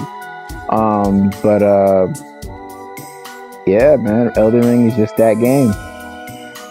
And now Randy Orton's sharing it with the world, He's sharing more than just RKOs and, punt kicks to the face. It's real. It's real. Kadre, how do you feel about the fact that superstar Randy Orton put 600 hours into Elden Ring?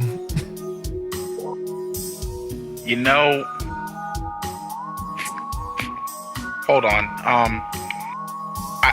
I think this is a good time to point out that I'm pretty sure I just hit level cap on Woo. Oh, really? Oh, you're maxed out? I could be wrong. Give me a minute, we'll sideline that. But no, Randy Orton. So first off, alright, so anybody that knows my entire life. Gaming being one of the primary things that has kept me fucking sane over the years. So, I think it's great. Honestly, I consider in correct dosages and in proper gaming, in proper games, gaming can be a very therapeutic thing to do. It can be a great help for recovery, both mentally and physically, honestly, because it's not demanding at all. Helps you keep calm.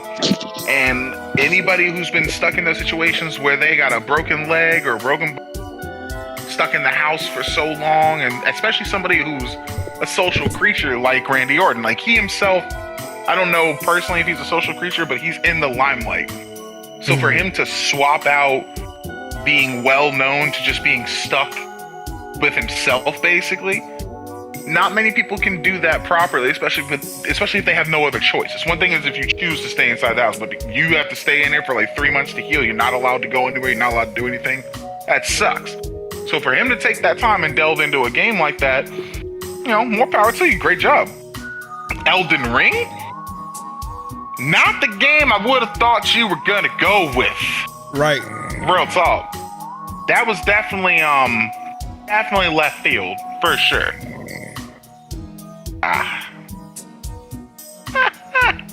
But yeah, I think it's pretty cool. I honestly think it's pretty cool that he would take that time and go through the states, go through the motions, and it brings a lot of publicity for the game. To be fair, yeah, allows you to really sit here and think, man, anybody can do this shit, huh? Anybody can play this. Just play it the way you want to play it at the end of the day. John, how do you feel hearing about this? About the whole Elden Ring thing? Yeah. I mean, I'm not surprised. It's a popular ass game. I know that everybody's always talking about it, and it's highly recommended that people play it that are into games that aren't that Souls-verse kind of genre. So that's another one that I plan on getting at some point. But as you guys know, with my job and my schedule, I haven't had much time for gaming. Right. Mm-hmm. I mean, But the I'm fact gonna that get you're it even here eventually. right now is It's a testament to your commitment to gaming. Yeah. hopefully you'll But have I'ma get it- more time I'ma get to it do it, eventually. though. Yeah. That's the thing I'ma about get it gaming. It's eventually. like it's always going to be there. Where you got time. If you don't got time right away, you got time eventually. Mobile gaming is fantastic for that same reason. Like, there's a lot you can do with it. One thing is, you bought it, it ain't going nowhere. So, Facts. more power to you. Unless you got it digital, then you know, I don't know. Preservation. Reservation. Last thing that we can talk about here, maybe Christian might know about this. I'm not gonna lie. As much as I know about Sega games, I don't really know too much about this. But Eternal Champions, a classic Sega game, is getting a live action film adaptation. Oh god. Oh, That this is shit is trash. that shit is absolutely horrible. The joke- Oh my We god. talked about Wukong, bro. Come on, Oh man. I need man. to bounce off. That was I am partially captured. oh my god, What Eternal in the Champions actual is fuck is happening right now? so for those who Somebody don't die in the family. No. So for those who don't know, Eternal Champion is basically Sega's Mortal Kombat. Absolutely horrible. Again. Damn it. How about now? I That is, mean, you're not muffled. You just kind of sound farther. the I screenwriter. said, for those who don't know, the Eternal Champions was basically back in the day Sega's Mortal Kombat. It was absolutely horrible, just ass. Yeah. I've never played it the before. devs- Glad I haven't. The devs were very. Please look that game up. That game, it was definitely over the top. Just look at the box art for it and you can tell you it. can tell his ass. Oh, that game was horrible. Hold on, let me find the box. Notice art how right notice how they never talked about that game ever again. I didn't even know they was making a movie about this game. So that's actually kind of surprising because the fact that they didn't think that, hey, let's just remake the game and make it better.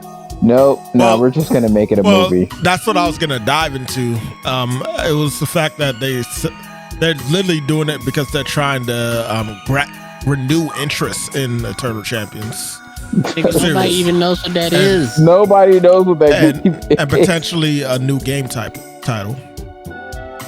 Oh man, man, Hollywood loves wasting money, huh? The screen director, screenwriter is Derek Connolly, who's directed Detective Pikachu, Metal Gear Solid, and Jurassic World. Okay, just because he directed good things before don't mean this shit gonna be good. Now, to be fair to Eternal Champions, this movie adaptation, nobody's gonna know much about it. It was a very, very niche game. Yes. So they can pretty much do whatever to the mainstream audience, and the diehards will probably just be happy that it's getting a movie. Yeah. don't know. I mean, I would love to know who the diehards are. Like, look at the damn Genesis. Did you see the Genesis game art, Sean? I'm about to pull it up. Yo, One man. lion face nigga on Like they had Bill. Look at a green. Look at a green fucking suit. Like they had oh man, so some brother in a green suit. Green shit. Oh man. For whatever reason though, my dad loved this game. I never understood why. He just loved this game so much. Man, sometimes trash is fun. Yeah, it was just like the deaths looked absolutely hilarious.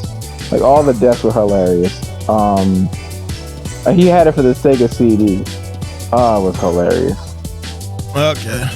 Wow, I even had a chance to play it on the virtual console for the Wii back then. They didn't I didn't bring even it know back. it was for the Wii.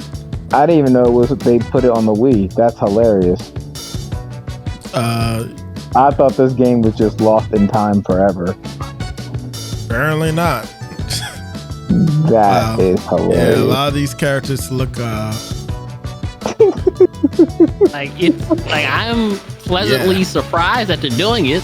Like, yeah, I'm surprised. Yeah, but man, do I expect it to be good? absolutely not. No, So what you're saying is this is a list movie.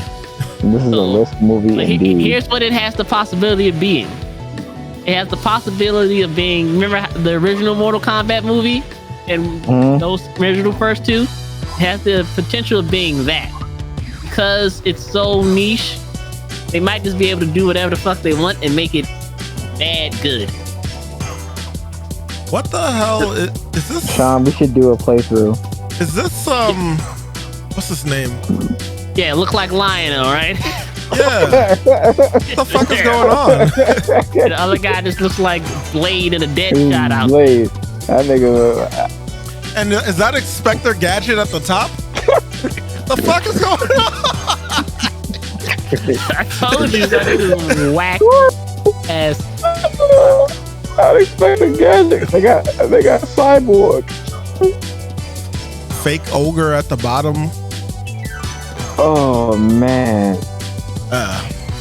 Well, I this guess is we'll hilarious. Sean, see. Sean is on the list. It's on the list, Sean. You gotta play this game, Sean, as a playthrough. I'll play it. It'll be a very short one-off. We'll just play the shit and then see every character and then we end it. Oh man. But this is Inspector Gadget. It's hilarious. What did you guys call this game? Die Hards? Eternal Champions. Yeah, this is remember Eternal Champions, John? Inspector Gadget. Sega's Mortal Kombat. Nobody remembers Eternal Champions. I just remember my dad just laughing at all the deaths. Like, That's what it was. It was just a funny game. Like I just remember watching my dad play. Everybody named Mama was trying to make a fighting game. Like after Street Fighter 2 and Tekken and Mortal Kombat, everybody and their mama wanted to make a fighting game about whatever. Did you guys did we ever talk about playing that Jesus fighting game? Oh, Battle of the Gods? Yeah. I think we We did way ever talk back. about playing that shit? You've never talked about Because that. on my other that man, John, have you heard of that game? I think so. John, that game was so out of pocket. The only game that had Jesus Christ in it, and Jesus Christ's entrance was fucking phenomenal. The man came down from heaven on a cross, and then broke his arms off the cross and kept the edges of wood on his hand. I think I remember this game. John, Matt played it. I think I was considering it, and then I was just like, you know what? Nah, man, we can't. Cancel culture. Cancel culture's And on your I ass, changed my boy. mind so quickly. And Max played it when it came out in 2017. It was It was bad. I'm assuming that game has been blacklisted, or is it still No. there? No, No, yeah, it has. It's been banned. oh, it has Banned on what? Steam. Hold on. Because I can definitely still buy it on Steam right now. Stop playing with me, Joe. Yeah, I'm looking at it. Says $14.99. Add to cart. Like it is very positive. $14.99 from me. It has very positive reviews. Fight of Gods. Oh, Fight of... Okay, I typed in Battle of the Gods and it brought me to Dragon Ball Z. Yes, Fight of Gods. Crazy. Absolutely crazy. Fight. There it is. Arcade. Fight of Gods. have to Right get there that on the one, front Sean. is Jesus versus Shiva. Yeah. I don't think I want to Yeah, reopen fine. that game. Yeah, they have fucking Buddha. They have fucking Santa Claus. No, Yeah, Santa Claus, I lost my shit, bro. Like, Santa Claus is fantastic. Ho, ho, hold your horses there, buddy. They don't have Guan Yu. They have Guan Gong. Insane. But yeah. Again, we'll see what happens. But just off what the others told me, I don't have very high expectations. If we ever play this game, Christian is only allowed to pick Jesus. So I was Joe. Oh, I'm not playing that game. I'm not playing that game at all. Christian, you have to play this game with us. No. Do you know that besides Jesus Christ, Moses is in here as well, and he has a I special movie said, parts the Red Sea? I said no. Christian, I just let my people So go. in the PS4 version, Moses' name is changed to Wisdom. Wow. Jesus' name is changed to Saint for obvious reasons. Lord. What kind of snowfalls? Buddha's name is changed to Zen. It's kind of wild there's even like a PS5 version or PS4 version. It was a very popular game. Yeah, I think I remember seeing So gameplay of it. Yeah, like I said, Max played it on stream.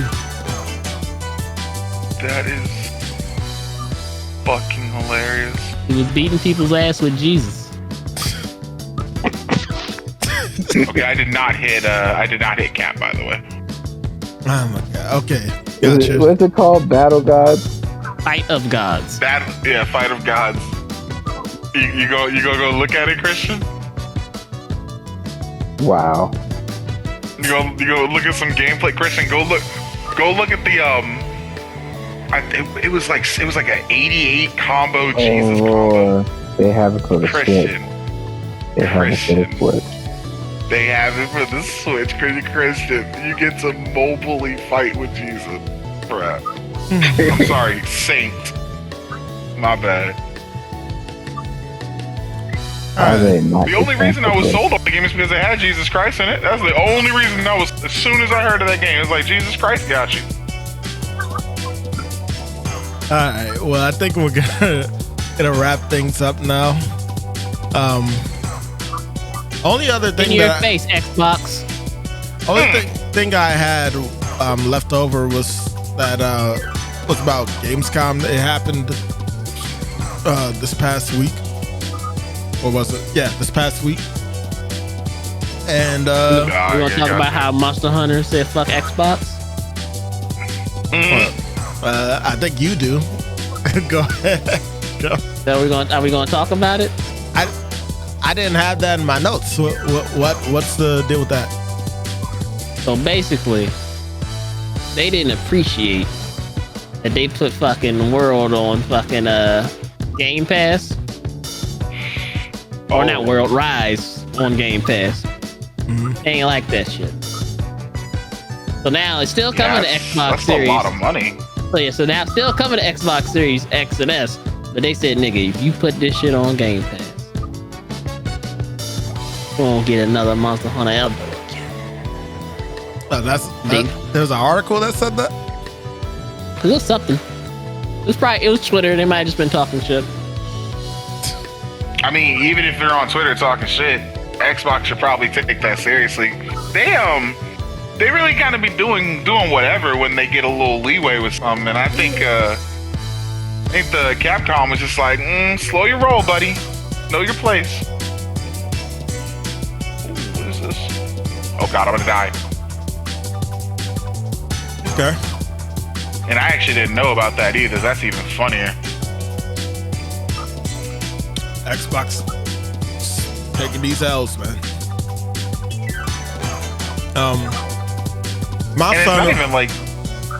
Go ahead. Oh god. No what? I was just gonna say,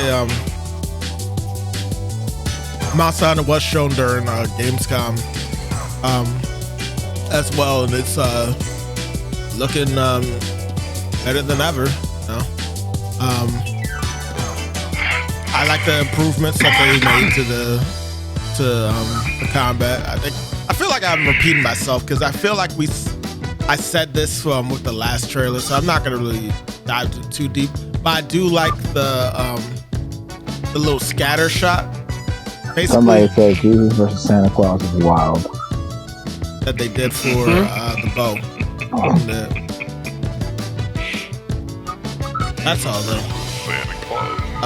Somebody Sean, said did you it's see like did they you saw see the South Park infinite third infinite episode. stamina combo for the bow? There's already a video like that. Yeah, well, they showed it during the combat trailers. Yeah, apparently, with the new precision dodge tactic you can use with the bow, you can constantly, if you time your dodges, you can constantly dodge, and if you hit a precision dodge, it fully restores your stamina. So if you completely deplete your stamina and then hit a perfect dodge, boom, stamina right back up. That's dope. I like all the wound attacks. They look cool. Wounding attacks? Oh yeah. There's different animations for each of them. I think the only one that doesn't have like that crazy of an animation is probably the bow, honestly. But I still think it looks cool because of the fact that it literally locks on to all the areas, all spots of the wounds, and then like it sends like a shot that just like flies out and hits all those spots. So that's pretty cool. Right now I'm showing off Mouse of PI for Hire. Yeah. This was a game that caught Joe's eye. Yeah, If anything, for the animation alone. yeah, the aesthetic, yeah. I like the aesthetic. I like the old-timey cartoon aesthetic.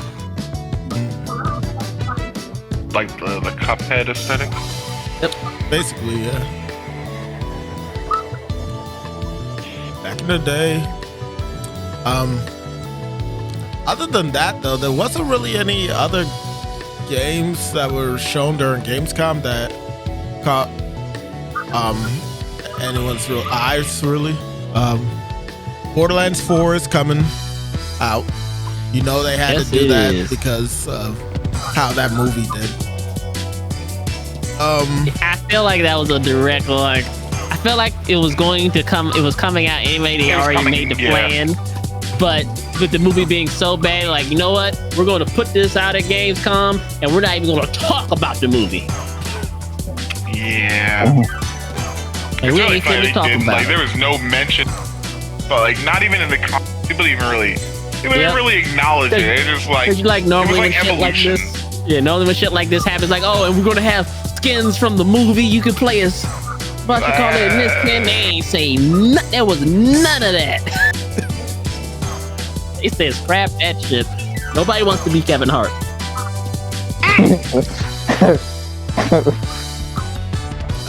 That's crazy. Like Roland's not even short. Why did you think that Kevin Hart was okay for that?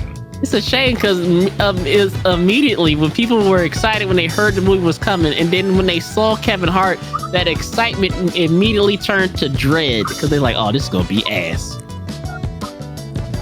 He is not right for this role."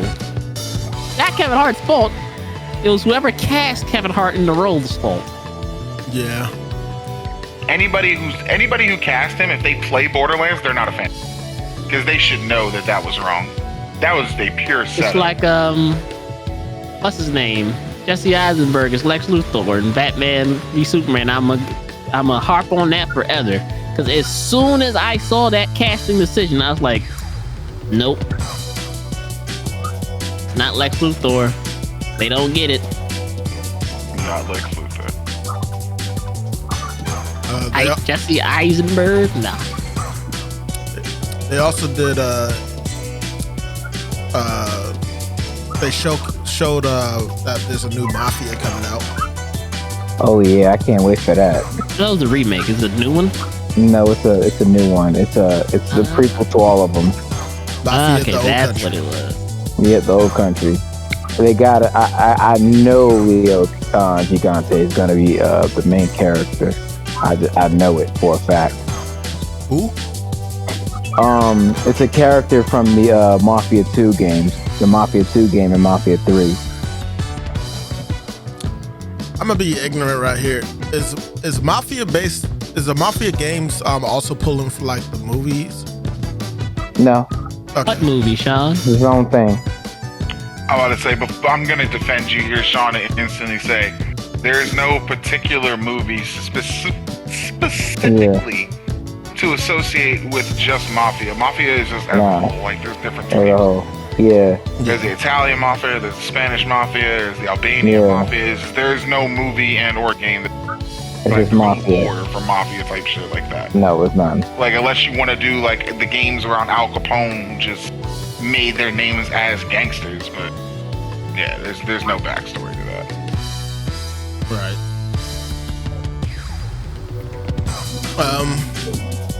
I don't think there was a Dying Light. I don't give a fuck about that because they kind of burned me with that last game. I'm kind of done with Dying Light.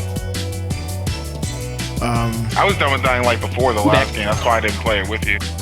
Yeah, I understand. I had to take a chance. And it was good at first, but then like it just fell off so hard. Terry gameplay was revealed. Terry broke Put it up. in reverse, Terry. Yes, from the Street Fighter. Yes. There, some Bogart. Well, I thought Terry Bogard was from King of Fighters.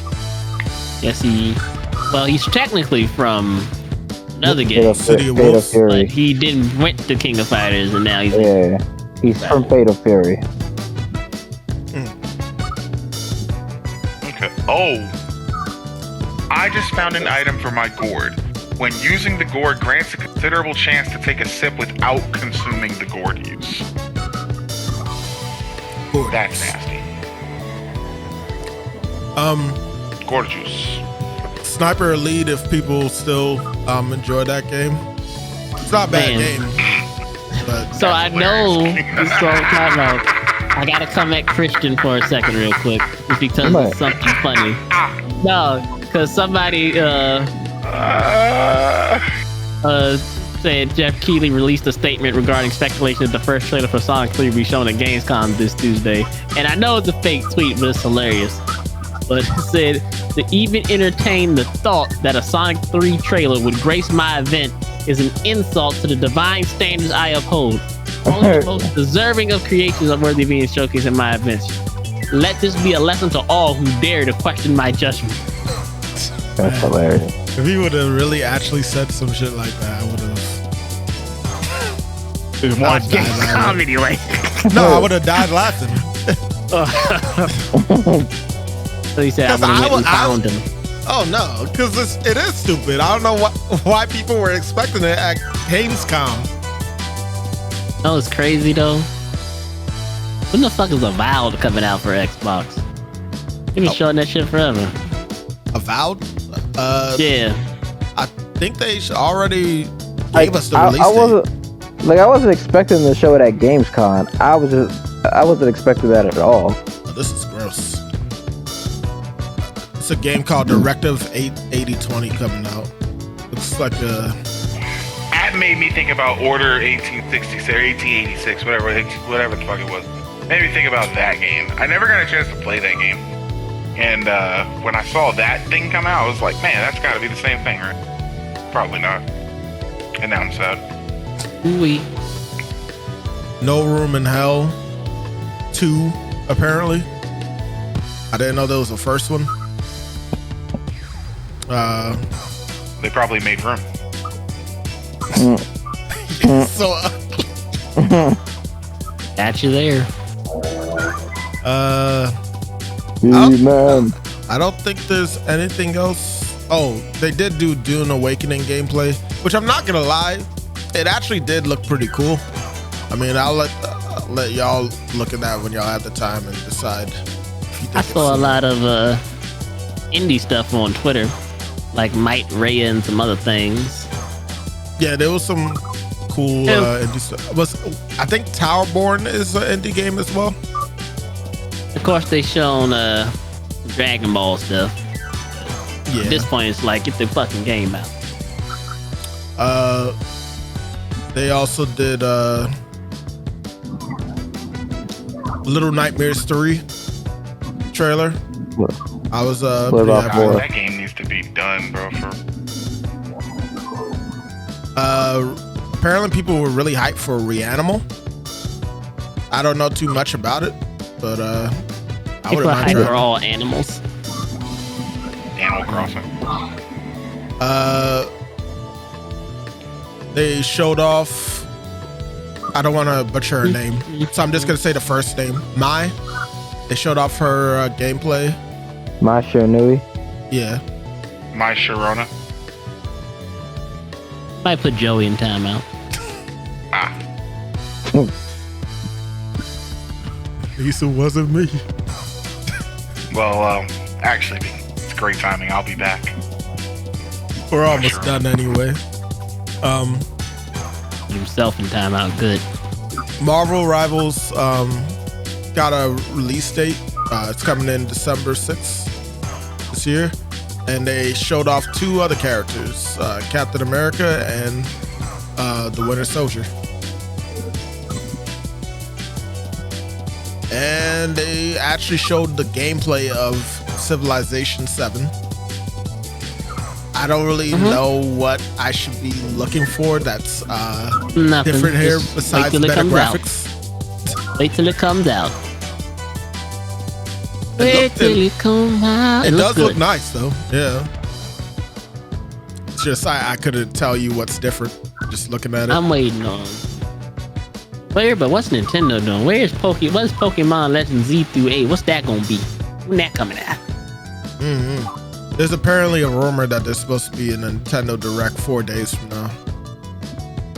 We'll see if that's actually true. But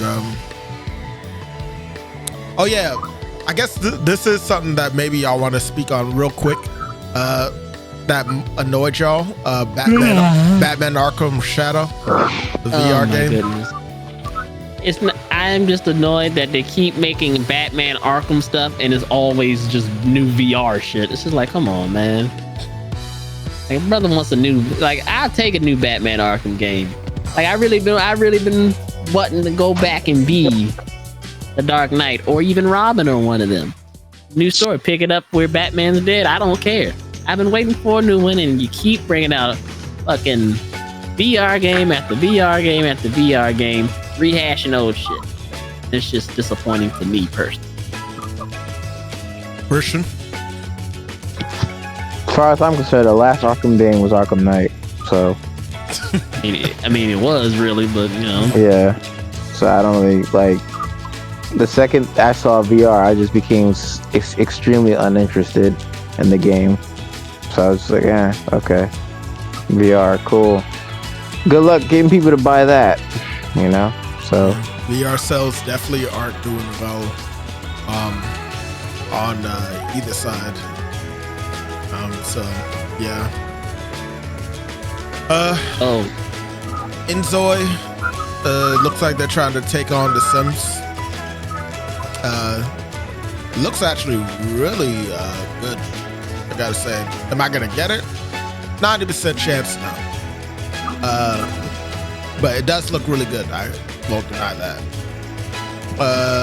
And finally, the first Berserker Kaizen. I guess that's not really anything new.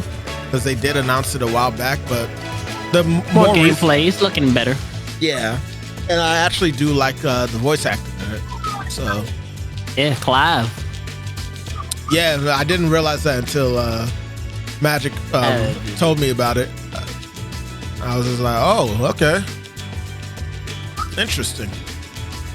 Maybe he'll get an award actual award this time.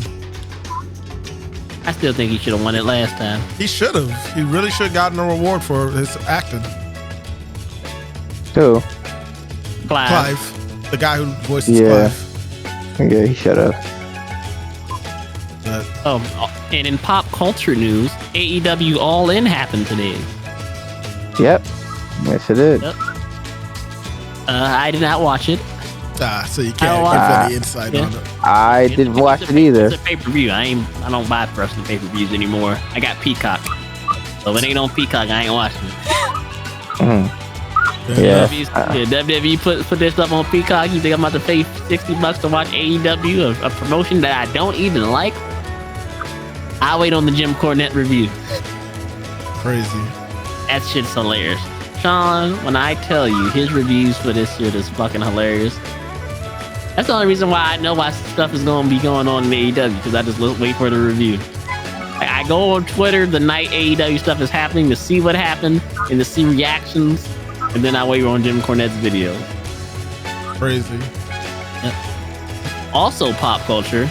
Drake dropped another three-pack of songs the other day. I heard about that. Yeah. Yep. The most prominent one being No Face. Yeah. Yep. Will the beef heat back up? Only time will tell. Indeed. No, I think he's done. Man, he rapping. He rapping, but I don't think. I said as far as the beef, I think it's done. I mean, think y'all know who won. It's definitely clear who won. But he might be trying to gear up for a round 2. That's what it sounds like. And if Kendrick's next album is still harping on him, he's definitely gonna do something. And then about him being a pedophile? No, it didn't have to be about him being a pedophile. Remember, Kendrick said he just wants to bleed you. I just gotta bleed you. You know. So Kendrick isn't done with Drake. That's what I'm getting at. Possibly. Allegedly, they not done with each other. Allegedly, Drake is coming after the other niggas who was rapping too. Allegedly. I don't know. I'm not in either one camp. Right. I'm just enjoying the music. Indeed. But I did like No Face. I didn't hear the other ones. Yeah, no, I can't be showing no stress in my face. That's right. That line right there. I can't be showing no stress in my face. Yeah. They don't be saying the shit to my face, so I can't be showing no stress in my face. But all right, that's gonna be it. I hope you guys enjoyed this podcast. If you did, be sure to give us 5 stars to help push our podcast out there for more people to see. I'll probably have the video version out by the 30th, the latest, because I gotta put in some edits and stuff. But yeah, you had Magic Lunchbox, Kadrebandit, The Amazing Christian Man, Yep. and Guess Brand Nubian.